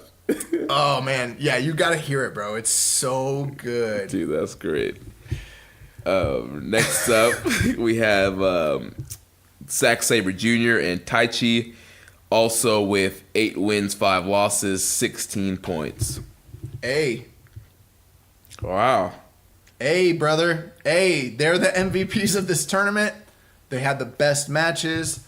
Who in the world would have ever guessed that Taichi and Zack Sabre Jr. would have... Bro, A, all day. I'm going to go A-. Hipster. But yeah, they were the MVP of the tournament. They had the best matches. They had one of the best team finishers, that super kick into the Zack driver. I thought was great. What's their tag team? Dangerous Techers? That's their tag team name? That's what that was? Yeah, I think that's their yeah, I'd have to look it up again, but I think that's their new tag team name is Dangerous Techers, and I love it, bro. Yeah, dude, I would have never guessed that Sabre and Taichi would be a great team. No, on paper you'd have every reason in the world to believe that this would be a crap, like stylistically, character-wise, storylines. Like, there's just so many reasons why this shouldn't work, but it just does, bro. Mm-hmm. Bro, they were great. Like, bro, Taichi was great on this tour. Zack Sabre was great. That's all I can say. Like, I have nothing but the highest praise for them. Yeah, and they had crazy. They had what I thought was the best match of the tournament against LIJ. I agree. Them, bro, Sabre and when we were on the Wilfred Watches podcast and he was like focusing so much on Suzuki and Sabre, I was kind of like in the back of my mind, like scratching my head. I was like, huh? Like, I know that that's an exciting thing, but I was like, they're not really, like building towards this whole Suzuki-gun infighting sort of thing, and I thought like we were focusing on it needlessly, and now I'm like looking at Wilfred like he's a freaking genius and we definitely need to get that war going. I know that like people are tired of like the faction wars, but I'm here for it all day. If it's gonna give me more Sabre and Suzuki, let's run it. I don't care. I need to see that match again because it was so good, bro. Yeah, it's great stuff. Yeah. Next up, also with 8 wins and 5 losses, 16 points, super strong team, Michael Elgin and Jeff Cobb. Very interesting. A team that started out slow and then by the end of it built a very nice little resume. Yeah, they went a little winning streak there towards the end. Very similar in that with with Hangman and Yujiro, where Hangman was definitely the B-side guy, the fall guy last year, and then it kind of flipped and they kind of became like equals.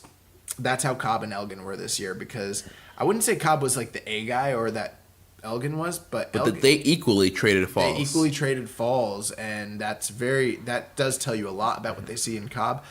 I do think that they underperformed to last year's level. Mm-hmm. They had higher highs last year, and there was more intrigue with them as a team last year, and I don't think they had as good as matches this year. Personally, I don't.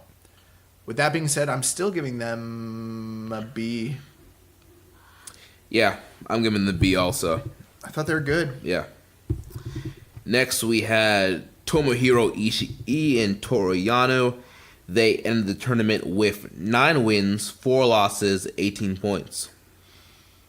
I will go B for Ishii and Yano. I'll go B plus because they had a great record. They were right there towards the end, and they had some of the best matches in the tournament. And they were just a very good unit. I mean, this just speaks to what we've been saying all year.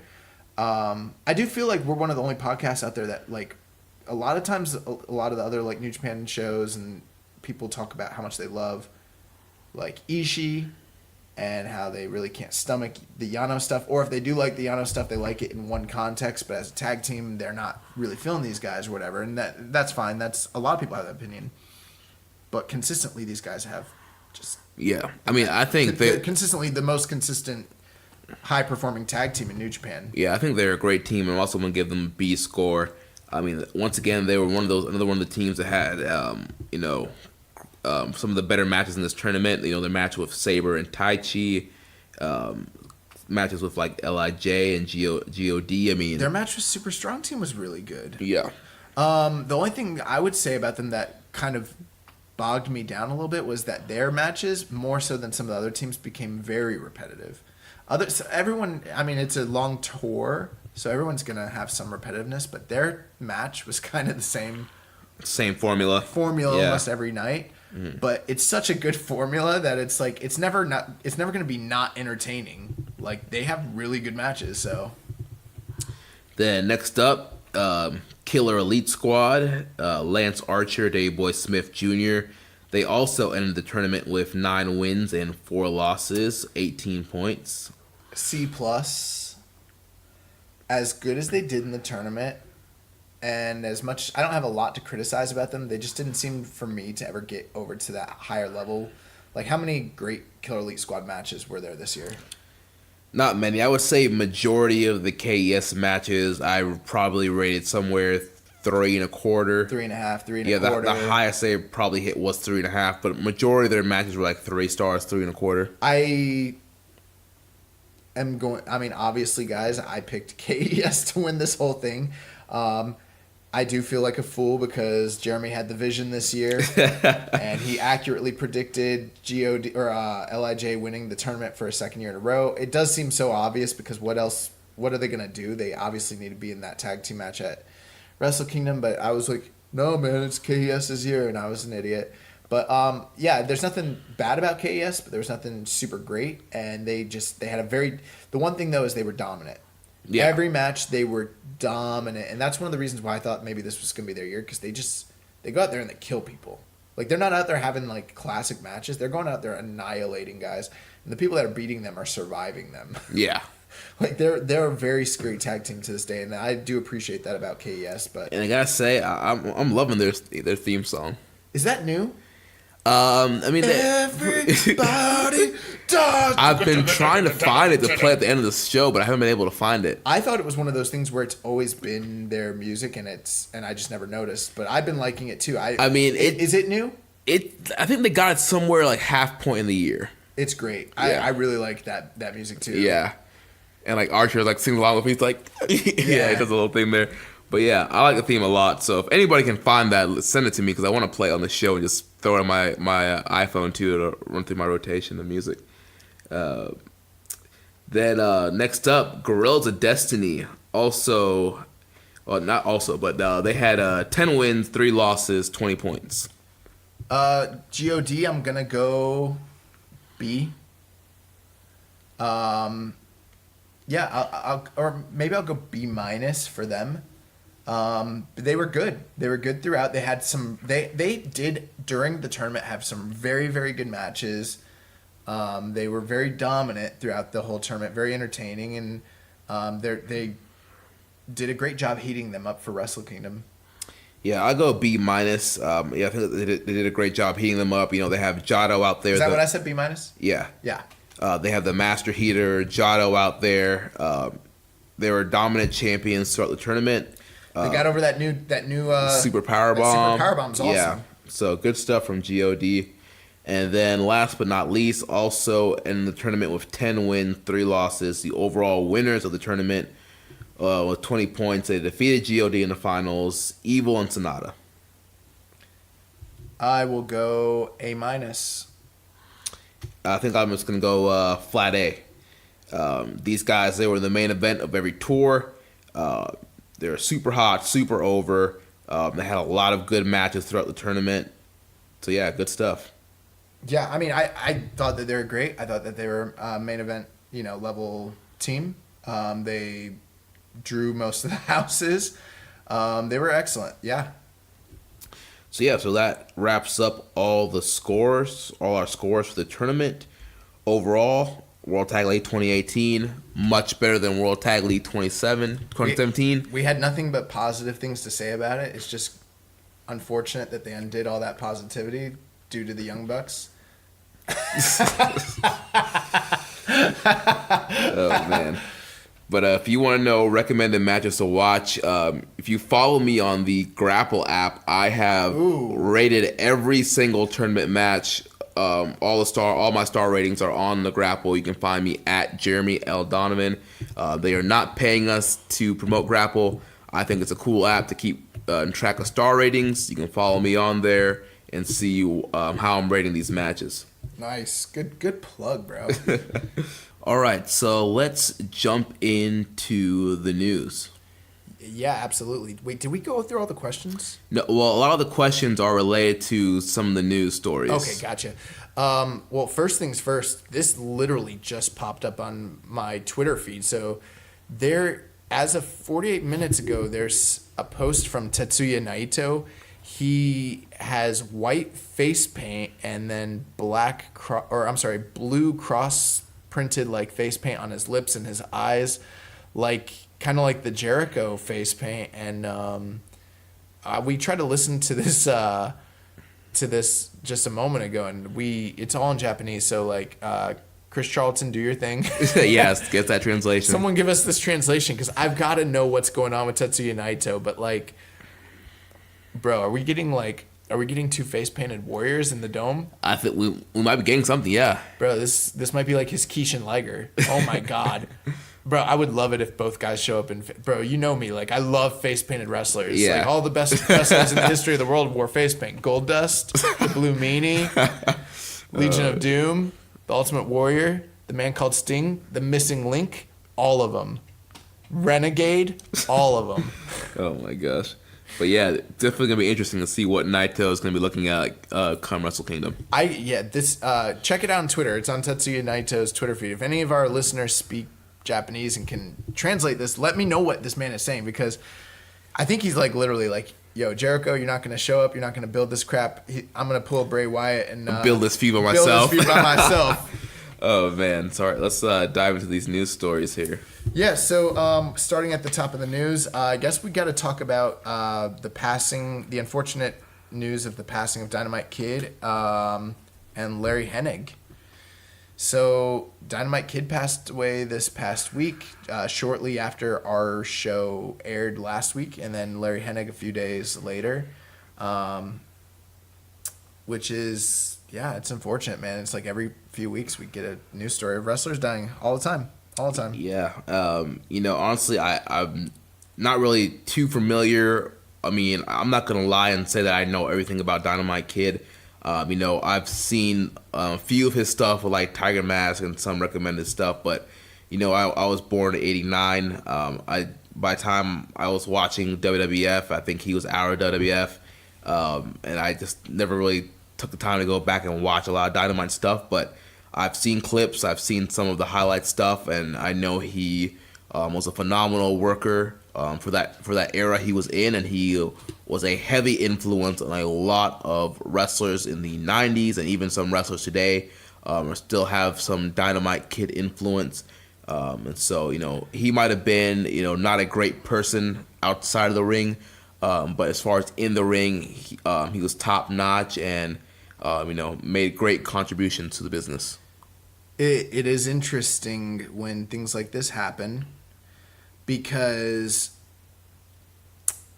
how do you want to discuss somebody like this? There's the side of you that someone passed away. You don't want to speak ill of someone who passed, and so sometimes people tend to sugarcoat and paint this only positive picture of somebody. You know what I mean? Mm-hmm.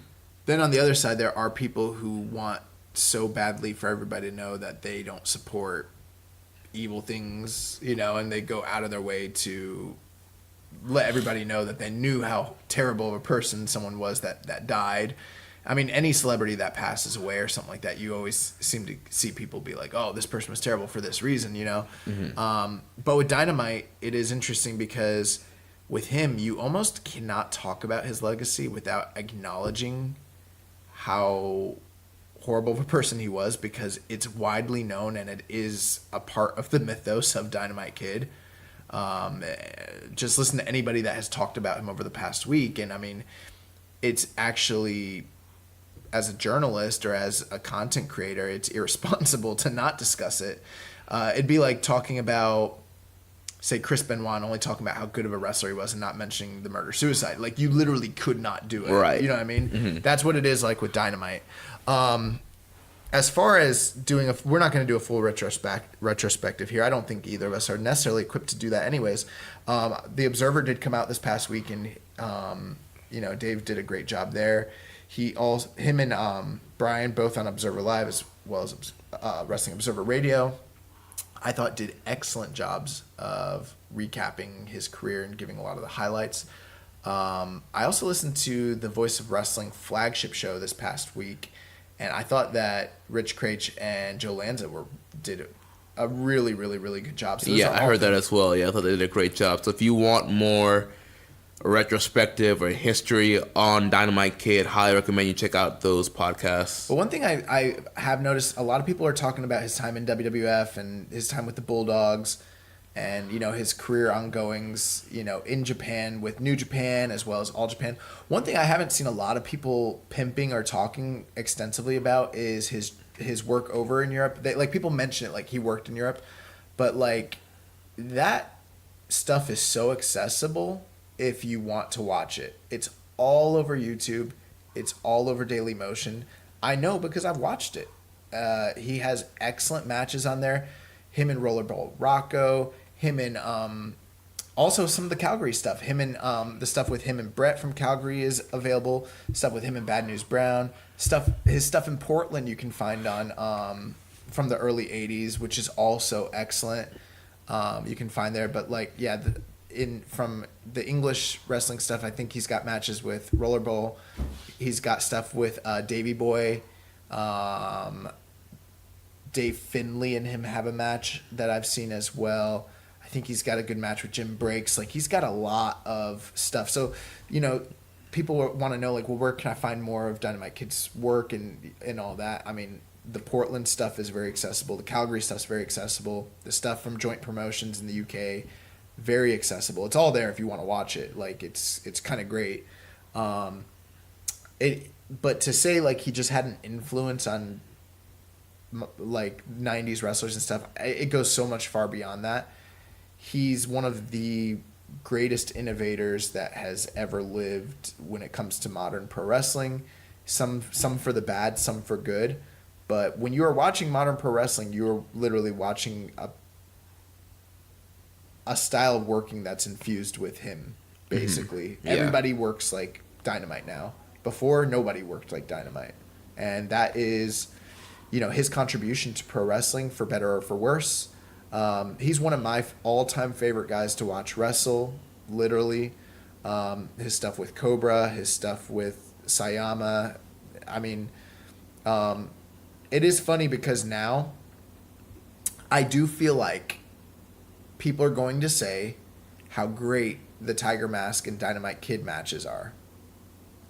But if you remember, and you can go back to the archives, do you remember this, Jeremy? When we first got picked up by Pro Resi Road, and it was like when we first got picked up by them, and somehow we were talking about this, and I was saying back then, way before anyone thought Dynamite was going to pass or anything, that those matches are so, at this point, underrated, and it's the hip thing to do now, to talk about how terrible they are, how lacking in psychology they are, and high spots, and they're spot fests, and that they are overrated. And now I feel like it's going to be the hip thing for everyone to go back. And I just want to say, I know I'm a little bit putting myself over, but I do want to say that like 8 months ago on this show, I was telling people like, no, those matches freaking hold up, and if you don't think that they hold up, you don't know wrestling. Right, yeah. And now I feel like now that he's passed, everyone's going to talk about how great those matches were, when all over the internet, all you see is people burying them. Those matches. And those matches are, to this day, incredible. Like, I love those matches. But, yeah, man, and Dynamite Kid has his book. I've never actually read it, but everybody that's ever read it says it's one of the best, like, wrestling autobiographies that are out there. They did a 10-bell salute this past week. Sayama did one, I believe, in Corkin, and then they did one before the World Tag League Finals, and Davey Boy Jr. was like crying, and that was pretty sad. But yeah, Dynamite passed, and the unfortunate thing is, like, he wrestled a style that by the time he was 33, he was done. Yeah. And then, unlike most of the other guys in the profession who had similar ailments, similar problems, they all, like, he wrestled a style where basically he didn't care if he lived or died. But unfortunate for him, he continued to live. And he was confined to a wheelchair, and he spent the second half of his entire life bitter, alone, depressed, angry, violent, and in pain. Yeah. And his life is a cautionary tale for wrestlers. It really, really, really is. I think that of almost any other wrestler that's out there, maybe it wouldn't be a great movie. It could possibly be about the dark side of the business, but there would be almost nobody more interesting and compelling to make a movie about than right. There's a great story to tell there. Oh, absolutely, because he is a dynamic dark hero. Well, I wouldn't even call him a dark hero. He's like the anti-hero. He's like a Walter White or something like that, Yeah. But yeah, Dynamite passed away on his 60th birthday. And then conversely, Larry Hennig passed away. I actually don't know if Larry has any sort of connection to Japan or not, but, father of Kurt Angle, or I'm sorry, Kurt Hennig. Mr. Perfect, Kurt Hennig. Grandfather of Curtis Axel. Huge star during the territory days. Huge star in the AWA in the Minneapolis, Minnesota area. I gotta tell you, I've never seen a Larry Hennig match in my entire life. Neither have I. And I watch a lot of old wrestling. I just never seen anything with Larry the Axe Hennig. But I know, about him. But I could not sit here and. The only thing I will say is that nobody has a bad thing to say about Larry Hennig. Right. Like, there's very few guys in wrestling that nobody ever has anything bad to say about. But that's how Larry and Kurt both were basically remembered, as like two good guys of wrestling. Yeah, you didn't really hear much heat with those guys. No. Yeah. So our condolences to the families of these wrestlers that passed. With Dynamite, if you want to get if you're on New Japan World, they posted some of his matches. I believe they posted all the known videotaped matches with Dynamite Kid, or I'm sorry, with Tiger Mask 1. Not all of them, but most of them are up for free. The ones that are missing, I think there's one from 1982 that you can actually get on YouTube. His match from 1980 against Tatsumi Fujinami, which I believe is the best, might be the match of the year in all of wrestling in 1980, if you want my personal opinion. By today's standards, probably like a 4.25 to 4.5 star fare still. But at the time, it's like revolutionary. And I love that match. So if you've never seen it, if you've never seen junior style Fujinami, like, go out of your way and watch this match. But to see junior style Fujinami go up against, like, in his prime, like, Dynamite, it is excellent. And to some extent, I almost wish that match was the match that everyone in the world was watching versus the Tiger Mask Dynamite matches, because that shooty style that they were doing, I still love so much. And I do wish that more people had been influenced by, like, workers like Fujinami from back then than maybe like Sayama, and we wouldn't have so much flippy do stuff. But yeah, it is sad. I gotta tell you, I was very sad when Dynamite died, and I don't even know why, because I know a lot of the atrocious things he did and stuff. But like, I just, as a performer, I loved him. Yeah. Even though he's awful. So let's get into this. So the road to Tokyo Dome, they announced 2 cards that are coming up here.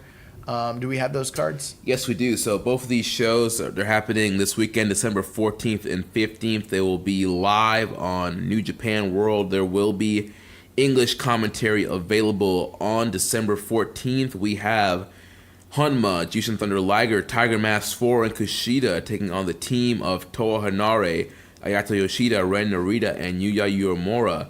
We have Shingo Takagi's first one-on-one match against Shota Umino.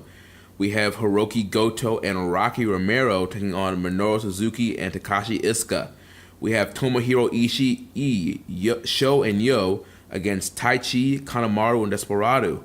We have Naito, Evil, Sanada, and Bushi against Bad Luck Fale, Tama Tonga, Tangaloa, and Taiji Ishimori.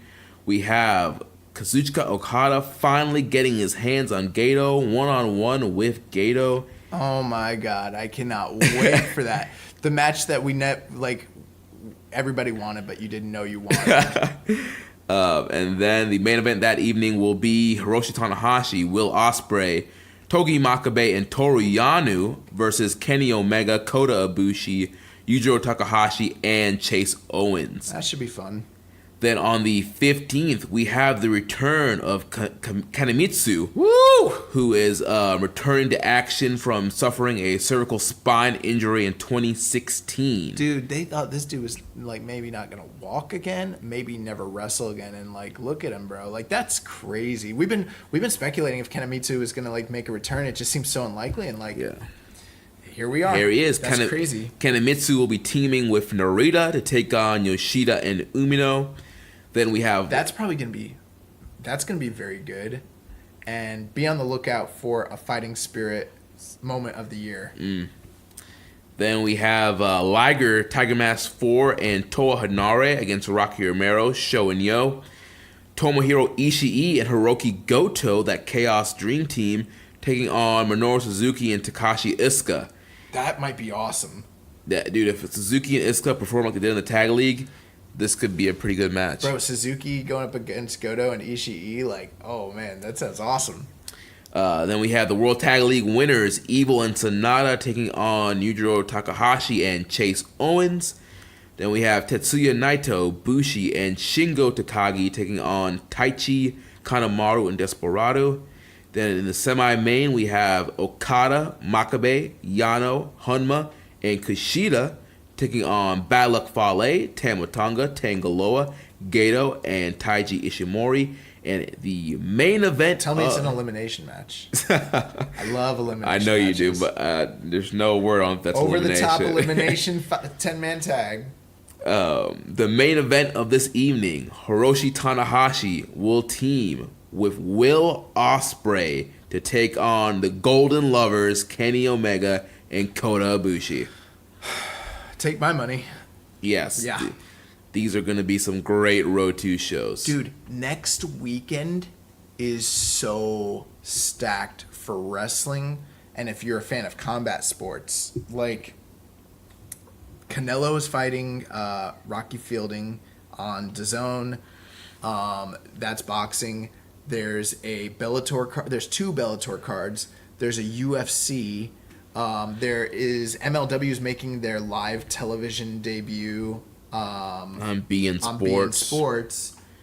There's Ring of Honor Final Battle on Friday, which looks like the show of the weekend. If you want my honest opinion, I'm very excited for Final Battle, and then we got two Evolve cards, Evolve 117 and 118. That's right, I forgot about Darby Allin against Cassius Ohno, Darby Allin against Roderick Strong. I forgot. Those shows look excellent too. And then obviously the two Road to Tokyo Dome shows, which are our last two stops before, Wrestle Kingdom 13. Yeah. Holy crap, that's a lot. Like, there's no way we could watch all that. Like, I'm like, we got to watch this, obviously, but I'm like, what else do I watch? Because, I'm always watching combat sports, and I'm like, dang. It's going to be a stacked weekend. Like, that is stacked. Mm-hmm. Fight TV will be airing an internet pay-per-view of Wrestle Kingdom for $35. So if you want to watch that and you are not a New Japan subscriber, New Japan World subscriber, you can order it on Fight TV. Or if you have Access TV, they're going to be showing it on tape delay later the same day. But they will only be showing the, the top two matches, I believe, on that airing? Yeah, the Naito, Jericho, and Okada, Tanahashi. There's also a wrestling festival on January 3rd at Shinkiba in Tokyo, a small venue. It's an all-day affair that starts at 10 p.m. on January 2nd, Eastern Time, with promos with most of the headliners and matches with guys on the roster who aren't featured on the Dome show. It is similar to a WWE Fan Access event, except for the appearance of the top stars doing promos. This is something that generally does get posted onto New Japan World. There's usually about 2 or 3 matches featuring young lions, some of the New Japan dads in most cases. So that's always fun. For the New Year, hold on, we skipped over the Wrestle Kingdom 13 card. Yes, the Wrestle Kingdom 13 card has dropped. Are we gonna announce that right now? Yeah. We'll go. We won't give our predictions or preview, but we'll just announce what's been announced this yesterday, because we have a lot of questions about Wrestle Kingdom 13. Let's do it. So this is the match order that was given for the pre-show. There will be a gauntlet match to determine the number 1 contenders for the Never 6-man titles. Then we have Kota Ibushi versus Will Ospreay for the Never Openweight title. Kanemaru and Desperado versus Roppongi 3K versus Bushi and Shingo for the IWGP Junior Tag Team titles. Tomohiro Ishii versus Zack Sabre Jr. for the British Heavyweight title. GOD versus the Young Bucks versus LIJ for the Tag Team titles. Cody versus Juice Robinson for the U.S. title. Excuse me. Kushida versus Taiji Ishimori for the IWGP Junior title. Kazuchika Okada versus Jay White. Chris Jericho versus Naito for the Intercontinental title, and Kenny Omega versus Tanahashi for the IWGP title. Yeah, I think that Wrestle Kingdom looks every bit as good as any previous year, if not more so. A lot of people are very concerned about the build to it. Some of those could be some valid concerns, but when everything is said and done and the chips are on the table, and you look at this show on paper, it looks like it has the potential to be the greatest show of all time. Yeah, dude, this is gonna be an amazing card. So we got a question here. You all right? Yeah, dude, I don't know what's going on with my voice. Dude, my sickness is getting passed on to you. I've been fighting sickness all week, guys, or the last few weeks, and it's going around, man. Yeah, I think I'm starting to catch it. But Zach Porter, he says, of the now announced card for Wrestle Kingdom 13, which one match are you both most looking forward to? He says, go Ace. You're not supposed to try to influence our votes there, Zach. But yeah, I will say this before we answer this question. I mean, almost every match on this card, at least every singles match, could be the answer to this. That's how good this all looks. But what for you, Jeremy? Like, what are you which one match are you most excited about? I think I'm most excited about Kota Ibushi and Will Ospreay. It's that dream match we've been waiting years for. We got that little taste in New Orleans this past year in April. So I'm really looking forward. I think that could tear the house down. And if this match is the opener on the main card, this could be the first Wrestle Kingdom that starts off with a 5-star match. Very possibly. For me, I have to say, and I know it's cliche, but I've got to say Kenny Omega and Hiroshi Tanahashi. It's such a protected match. It's going to be in the main event. There's no way it's not going to deliver. These two guys, as much as they might dislike one another, they're going to deliver magic, and I can't imagine, even with Kota Ibushi and Will Ospreay going up against one another in that slot on that night with this story, I don't think anyone can outdo them. And I'm just waiting to see the fallout, because it's going to be, I think, worse than the Naito fallout last year, one way or the other. Whether it's Kenny going over or Tanahashi going over, the fan base is going to be split, and they're going to freaking freak out, and it's going to be great. Yeah, they're going to revolt. So I'm very excited. Like, this has a lot of, like, you know, we talked about, like, all these parallels with, like, Brett and Shawn and, like, you know, Brett and Austin. This match is, like, starting to give me, like, some Survivor Series 97 sort of vibes. Like, yeah. There's a very shooty element to this. So, yes, I'm very excited for it. And, yes, I agree. Go Ace. Howard Chilling wants to know how many titles realistically will change hands at Wrestle Kingdom. Realistically, Howard, every single title could change hands. Realistically, Howard, none of the titles could change hands. That's the beauty of New Japan Pro Wrestling. Yeah, and we'll be giving our official predictions in a couple weeks, so we won't drop that quite yet. Do you think I'm wrong in saying that? I think literally every title. Literally, I think every title match on this card, it literally could go either way. Yeah, and literally, if no titles change, I really wouldn't actually be surprised. Another question from Jimmy Flips. How do you feel about there not being a New Japan Rumble match to start the show? Gutted. Deflated. You know who should be really deflated is Cheeseburger. Oh. This man got screwed again. This was going to be his year to win the Rumble. I wonder, well, we don't know how many people are going to be in this gauntlet, and there is the potential that the gauntlet could be... I mean, they got a lot of time to fill, so, I mean, the gauntlet's probably going to be bigger than the gauntlets of years past, and this is probably going to be an opportunity for them to get more people on the show, quote-unquote. I wouldn't be surprised to see a Cheeseburger, Delirious, and, you know... Colt Cabana. Liger, you know, six-man. Yeah. I'm not going to be surprised to see, like, a lot of zany teams like that showing up. I think it'll be more than just, like, 6 teams or something like that. Well, speaking of that, Rich Latta asks, what off-the-wall 3-man team would each of you put in the gauntlet? What off-the-wall 3-man team would each of you put in the gauntlet? I don't know. Who you... I think we see a return of... what's his name? Wow, can't believe I'm blanking on his name right now. Kitamura? Yeah, Kitamura. Do like, I don't know, maybe like Kitamura, Makabe, and Hanare or something like that. Okay, I want Kabuki. Oh my gosh. Tajiri and Muda. Oh my gosh. And I want them to run the gauntlet. Start to finish. You're ridiculous. Oh my gosh.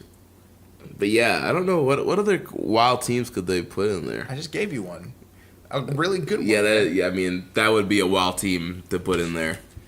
I mean, it's the Rambo, bro. They bring in some really, like, crazy teams, you know?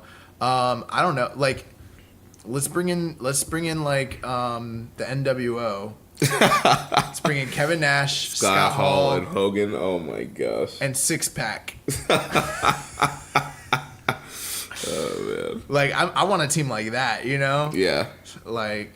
Bring in Billy Gunn, Road Dogg. Bro, Sting, Goldberg, and DDP. Oh, my God. Arya Davari. No, the legend, 205 legend, Arya Davari. I don't know. There's a lot of teams that you could bring in. So, yeah, it'll be good. All right, so looks like those are all the Wrestle Kingdom questions for right now. We can move on to the next story. Okay, so for New Year, Fantastica Mania will be running from January 11th to January 21st, followed by the New Beginning Tour from January 26th to February 11th. There will be 3 major February shows as they are running at the Hokkaido Sports Center on both February 2nd and February 3rd, and then New Beginning in Hokkaido on February 11th for New Beginning in Osaka at the Edion Arena. That's going to be the New Beginning tour. So basically there's going to be 3 New Beginning shows, 2 in Hokkaido and then 1 in Osaka. And then there was the announcement of the New Beginning tour in the USA. So New Japan is set to return to the US for 2 events. The tour is being called New Beginning USA. The first event will take place January 30th in Los Angeles, California, at the Globe Theater, home of PWG. That's interesting. I mean, it's about 5,000? How? I'm going to look it up. Yeah, look, I'm not 100% sure. They will follow that 2 days later with a show in Flair Country, Charlotte, North Carolina, at the Grady Cole Center on February 1st. It was mentioned during the press conference, which announced a tour, that the young lions that are training at the New Japan Dojo in LA will be featured on both shows, and it will be running in conjunction with the New Japan Tour in Japan. So wrestlers who are not a part of the USA Tour will be wrestling on those cards. Yeah, I mean, that's not far from Florida. I mean, that's a hop, skip, and a jump. I mean, we might need to... Unfortunately, I'm going to be out on a work trip that weekend, so I'm not going to be able to go to that show. That's fine. I got friends. I know you can go, but I'm not going to be able to make it. I'm very disappointed in that. That's all right, because I'm still Keeping It Strong Style. So Keeping It Strong Style will... Now, I don't know if I'll be able to. There's a lot of... I mean, we're going to WrestleMania weekend and everything like that. Yeah.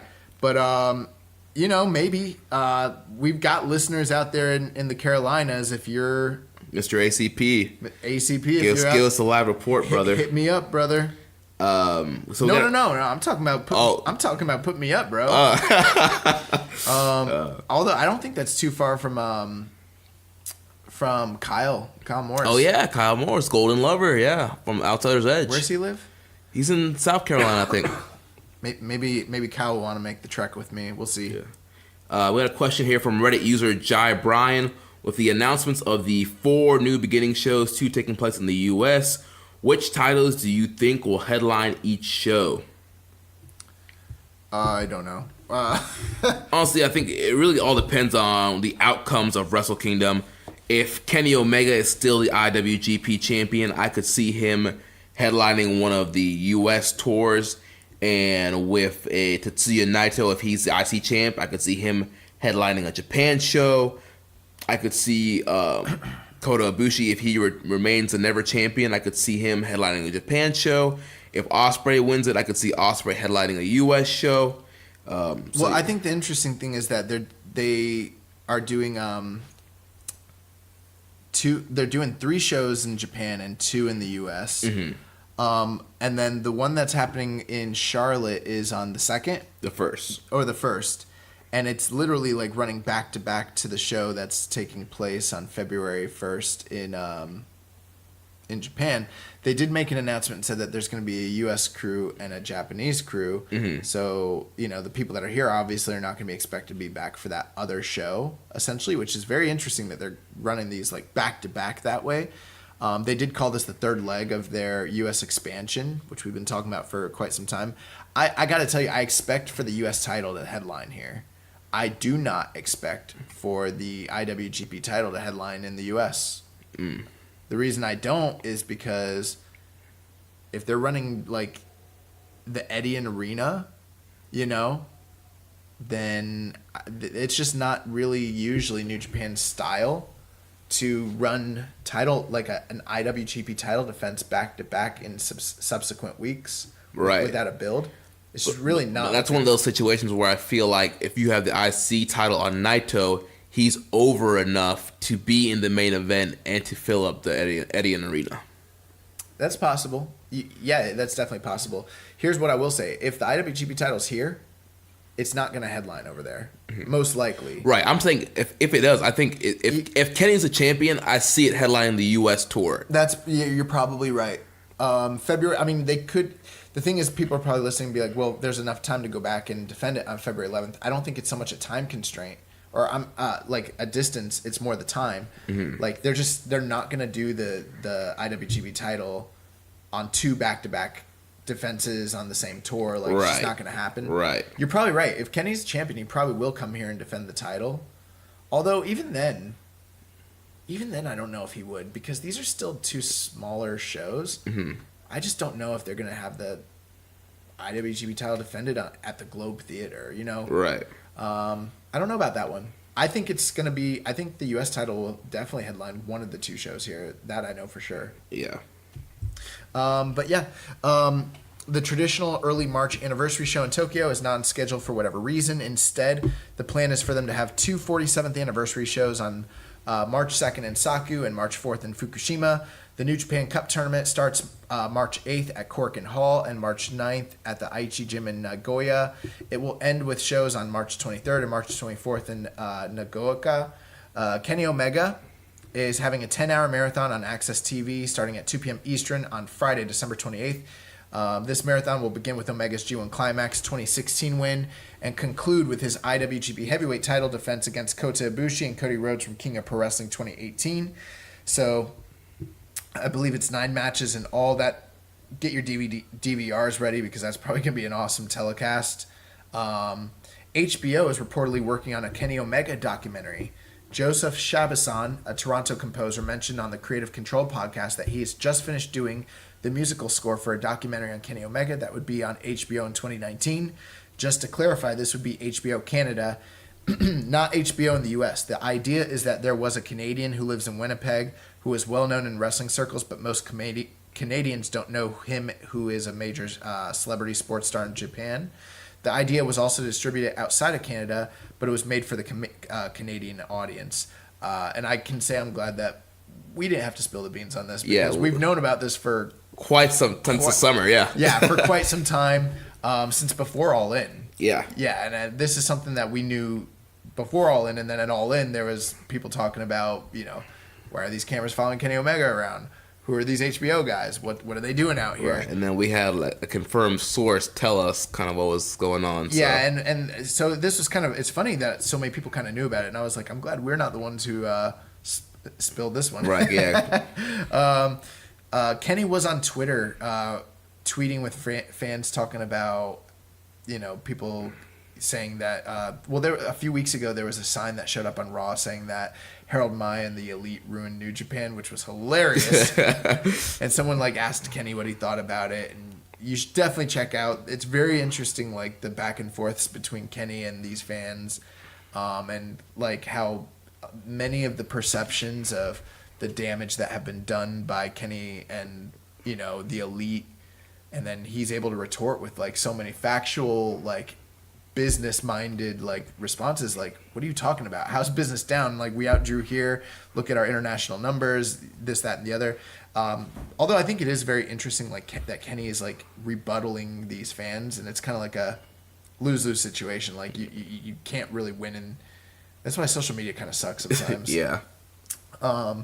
There's also news that WWE is interested in pursuing Kushida, and that his contract with New Japan is up in January of 2019, and he may be headed to NXT. Yeah. So WWE, they're signing everybody and anybody. So I can just imagine what that conversation went like. They were like, Vince, you gotta see this boy, and he's like, who's that? That's one of Baba's boys.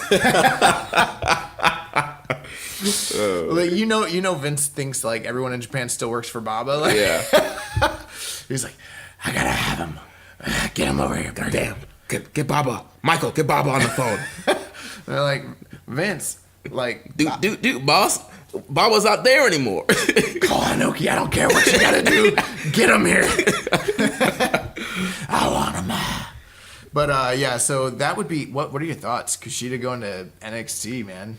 I would hate to see Kushida go. Oh, I'd be gutted. Dude, he's such an amazing worker and a great talent in New Japan. I don't want to see it. But I'm scared for them to touch any Japanese talent. Right. Whatsoever. They have not had a good track record. He'll have a great run at NXT, but after Kenta, after freaking Nakamura, I'm just like, dude, if you're Japanese talent, do yourself a favor. Stay in Japan. Do what you gotta do. Don't go. I shouldn't say it because they're probably making way better money. Right. But making way better money and working a less. It's still, you can still get hurt in WWE, but as a selfish fan, I don't want them to go. Yeah. I'm like, I don't want anyone to ruin Kushida. I'm very, very, very scared of that. So, it is interesting though, with everyone talking about how many people are disappearing off the indie scene. I don't know if you've seen this, but House of Glory and GCW are pulling in all these Japanese talents over the next few big shows that they got going. Sakamoto's coming over, Onita's coming over, a bunch of guys Yeah, WrestleMania weekend's gonna be like stacked with Japanese talent all over the board. Like it's kind of crazy. Like, yeah. So very interesting stuff. Happy birthday to Tomohiro Ishii. It's his 43rd birthday. Happy birthday, Stone Pitbull. Also, Ishii is the first confirmed New Japan talent for the Rev Pro show WrestleMania weekend. So he will be on that card. Whether or not he is still the champion is yet to remain to be seen. We skipped two things on the first page here. Cody revealed that he passed on a WWE offer a week ago. He's in the UK, part of the Fight Forever tour on Bruce Pritchard's Something to Wrestle podcast. A fan asked him about returning to WWE, and Rhodes noted he had passed on WWE offer a few weeks ago and felt there is a market for non-PG wrestling after the success of All In back in September. Interesting stuff. Oh, yes. Bad Luck Fale is producing a New Japan documentary called The Way. He's an executive producer on this. This is going to be a documentary that focuses on the Australia tour that they recently did earlier this past year. So that should be coming out shortly. And then the fan vote for the MVP of New Japan Pro Wrestling was tweeted out. The results at ReasonJP, our good friend Chris Charlton. Coming in at number 5 was Jay White.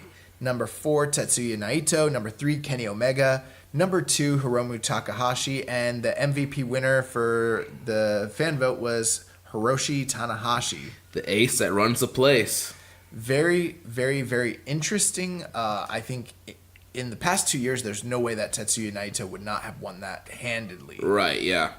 Just goes to show you he's still over, but the booking has brought him down in some of the fans' eyes. Do you think this was legit? Or like it's like just a gimmick?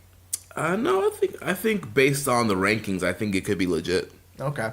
The History of the Bullet Club Part 2 is now out on YouTube and New Japan World, so if you get a chance, definitely check that out. Free match of the week, Tetsuya Naito and Hiroshi Tanahashi, taking on the team of Kazuchika Okada and Shinsuke Nakamura from the Road to Tokyo Dome 2013, and then being the Elite. The Elite.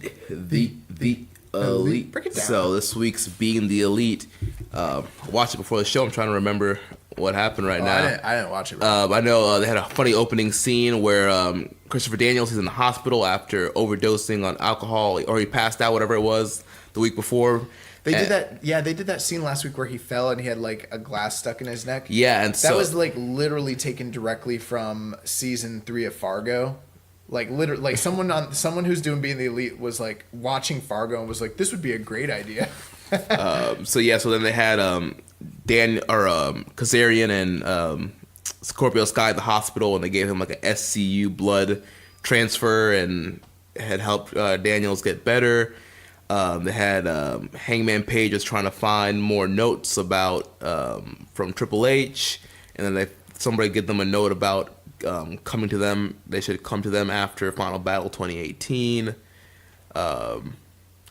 Yujiro Takahashi had a hilarious line. He was like, they're in the locker room. He's like, "Oh, look, it's the Young Bucks. Oh, and Kenny Omega. What are you, Brock Lesnar?" And he was just like ripping on those guys. I mean, is he wrong? And yeah, that's the things I'm remembering right now. But there wasn't really any big teases really on this episode. I got a question. Mm-hmm. Okay, there's something I thought about. I was talking to Rich about this. You and I haven't talked about it. Do you think that AEW is a red herring and it's just a leverage play to get more money, and that there's literally no action? Like, I'm putting on my conspiracy hat here, but do you think that they're not actually building any promotion, and the thing they're going to announce is just All In 2? And really what they're trying... The only reason they took those trademarks out was to scare the promoters into giving them more money? I mean, it's a possibility. I've heard other people speculate that this could be a play to get money. Do you notice the one thing that makes me feel like maybe that's true? Tuesday Night Dynamite. Does that not sound like a freaking rib? Yeah. That they're like we gotta come up with a name that is just so ridiculous, and they're like, Dynamite, Tuesday Night Dynamite, and then like they're like, it's just like them literally playing a rib on the whole entire industry. I don't know, man. Like sometimes I feel like they're absolutely trying to get this distribution deal, and they're gonna go on TV and try to build something. And then other times I think like they don't really actually want to do this at all, and it's not like what they're trying to do. It's literally a power play to just. I mean, how expensive is it to take out a copyright to create the illusion that you're going to start something, Right. Speaking of AEW, we had a question from Reddit user Harrison G. With Jericho recently meeting with Impact and his apparent desire to continue working with the Elite crew, do you guys see AEW possibly buying or merging with Impact? If this were to happen, it would get the new promotion on TV with an excellent roster on day one. I mean, it's 2019, about to be. Anything is possible in pro wrestling, but I do see this as being extremely unlikely. Yeah, I don't see them. I could see them partnering with Impact, featuring Impact guys on AEW, but I don't see AEW taking over Impact. Oh, I wouldn't. If I'm AEW, I would stay the hell away from Impact. You do not want to get the stench of Impact on your brand new brand. Impact is a fantastic company right now that puts on an excellent product. They just happen to have 18 years almost of like no actual good faith with the fans to this point, pretty much. And you just can't outrun that. Like once the brand is so damaged. The other thing too is like I don't think that they want to buy a company that is strictly literally just bleeding and losing money. Like Anthem doesn't want the company. Anthem's looking for a way to get rid of them, and they're like the Elite guys are nothing if not smart businessmen. Mm-hmm. The final other reason I don't ever see this happening is like Impact is scrambling right now, whether you guys know it or not. They are scrambling to find a television deal. Yeah. So to say like, and also the television deal that they have right now is horrible. The kind of AEW, the kind of television deal that they need cannot be like a pop TV level deal. Otherwise, there's no point to doing what they're trying to do. Right. They need something big. Yeah. They need network cable television. So no, I do not see this even being anything possible. The only reason that maybe a company would want to buy Impact, it's not for the roster, it's not for their TV spot. There's only one thing they have that is worth real value. It's that library. Mm-hmm. That tape library is gold. Everything else is crap. Yeah. Question from Reddit user 141byte. Thoughts on the lack of any black wrestlers on the New Japan roster now that ACH is out? Any suggestions for ones to add that aren't rumored to be signed to WWE, like Shane Strickland? First one that stands out to me is Rich Swann. They should pick up my boy Troy Hollywood. Yeah. Pick up Snoop Strikes. Snoop, well, I think Snoop prefers to go by the name of Koto these days. Koto can, and Koto will. Yeah, I mean, New Japan's clearly a very racist company. They don't have any black talent. I don't know. I mean, one guy that comes out to my mind like immediately, and I think he's maybe the most underutilized and most talented black wrestler not in any major promotion is Willie Mack. Yeah, the current NWA. What championship was that he just won? United National or some crap. The NWA National Champion. Yeah. I love Willie Mack. I think Willie Mack is incredible. Who else is a black wrestler that's out there that's really good right now? I'm trying to think of somebody who's not on WWE's radar. Sai Saba. What was his name? Oh, Ali Sabah or Sai Sabah. I forget his name. Yes. Yeah, he's actually a really good worker. Yeah. Leon Ruff. I don't know if he's ready right now, but he's a very talented guy. I actually follow a page on Instagram that has like they're like something about all the black wrestlers that are out there like on the indies and stuff. But I don't know. I really don't know. Yeah. I mean, I'm kind of like deferring more to you, Jeremy. Like I mean, seriously, I know you were joking, but I think Troy Hollywood would be somebody that'd be great in New Japan. And Snoop, Leon Ruff. I think Willie Mack is a great choice that you mentioned. The thing is like what we kind of have been alluding to, the fact that like the indies are becoming depleted. Myron Reed is a guy. Oh yes, hot fire Myron Reed. Oh yeah, he's awesome. But a lot of these guys are like guys that you would, for the most part, see like in the junior division, essentially. Right. AR Fox. Yeah, AR Fox is of course. AR Fox is another guy that's excellent. But I mean, he's an Evolve, and I mean, everybody's just getting picked up is the thing. Yeah. And anyone who starts to get any notoriety, it feels like they're just gonna turn around and get signed. Maybe they should pick up Elix Skipper. Dude, what the heck happened? Does anybody know what happened to Primetime Elix Skipper? Where's Primetime? They need to bring him back. Oh, here's what it is. BWA News, Black Wrestling Alliance. This is a real page that I follow on Instagram. Shout out to Black Wrestling Alliance on Instagram. They're always kind of showcasing a lot of the talent that's out there that maybe people aren't as aware of, but yeah. Isn't it funny that you're following Black Wrestling Alliance and I'm not? Why is that funny, Jeremy? Jonathan Gresham. Oh yeah, the octopus. Yeah, Jonathan Gresham's great. I know he's got heat with Rich Latta. Yeah, Rich wants to face him at Bloodsport. No, he doesn't. Oh my gosh. But yeah, I mean, maybe they should pick up Velveteen. Oh my gosh, bro! Velveteen coming to New Japan, that would like make my year. I freaking love Velveteen Dream. But yeah, I mean, a lot of the like great black talent that is out there, like the truth of the matter is they go to WWE. They're already in the queue, pretty much. Yeah. Question from Reddit user Muzza_44. F, Mary Kill, Miho Abe, Peter, and Brandy Rhodes. This is a family show, sir. We don't play that game here. We don't have time for this type of shenanigans. This is a serious podcast. Muzza, shame on you. Shame on you. Now here's my real problem, Muzza, okay? I've tolerated this game in the past because it was a comedy bit, okay?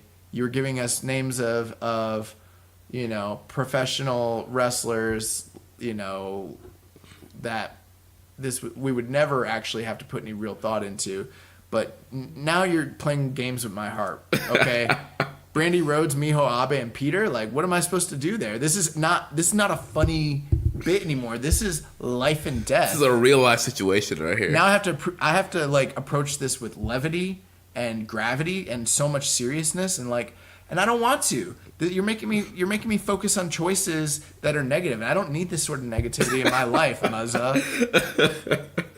Oh my gosh, dude! Okay. With that being said, it's obviously F Peter, marry Brandy Rhodes, and kill Miho Abe. Dude, that's my exact one too, dude. Oh man. So let's move on. Yeah. The last question comes from Mr. HCP. He said, not as much as a New Japan question, but more as a general wrestling opinion. Does the predictability of a match's outcome affect your enjoyment of a match? Can too many predictable outcomes on a card affect your anticipation/enjoyment of a show? Absolutely. I think that when wrestling is at its absolute best, you don't know the outcome of matches. Case in point, last year when they had Tetsuya Naito going up against Okada in the main event, yes, many people thought it was an open and shut thing, but if you really analyzed it and you thought about the various outcomes and the various different possibilities, you could have gone either way. Mm-hmm. And when a match feels like it can go either way, that's the best. That's the best. Because then you're hooked on every single near fall. Everybody right now is feeling like this Wrestle Kingdom main event is open and shut, and it's not. It's really not. And there are people who think that because Kenny might be leaving that it's he's for sure losing. There's other people who think it's been a foregone conclusion since last year that Kenny's winning in the Tokyo Dome, and they think obviously that that's why Tanahashi's there. But the reality is no one knows. And, yeah. And you can build business around either of these guys, and that's just one example. I will say with New Japan, though, in general, for the most part, yes, they have predictable outcomes. All wrestling shows do, but lots of times with the fact that a lot of the matches don't matter, it's not always that predictable. especially like when you have like a big tournament like a tag league or a G1, and they have, you never know. I mean, they're almost impossible. New Japan Cup. Who called Sabre running through the tournament this year? Yeah, it's nearly impossible to predict stuff like that. And I always enjoy it when there's surprises, and I enjoy it when it is. Sometimes when it is predictable, I do enjoy it because it brings like order and consistency to a show. You know, there are times when a guy should go over and you can kind of see those trends, and it sucks when like people try to be unpredictable just for the swerve, bro. Just to be that Vince Russo sort of crap. But yeah, I mean, overall, I mean, your best matches and your highest quality matches are going to be the ones that are the hardest to predict, and that because you can buy into it more. Yeah. Well, that's going to wrap it up for this week. Next week, we'll be back with reviews of the Road to Tokyo Dome shows that are happening this weekend. Don't forget to get your votes in for our second annual Keeping It Strong Style Year-End Awards. Yes. The voting will be closing soon. The winners will be announced on Christmas Day. So get your votes in. Share the ballot with your friends. Let's continue to get up the votes for that awards. Make sure you connect with us on social media. On Twitter, I'm at Jeremy L. Donovan. The show is at KI Strong Style. Social Suplex is at Social Suplex. On Facebook, we're facebook.com/Social Suplex. You can also join us in the Wrestling Squared Circle. Facebook.com/group/Wrestling Squared Circle.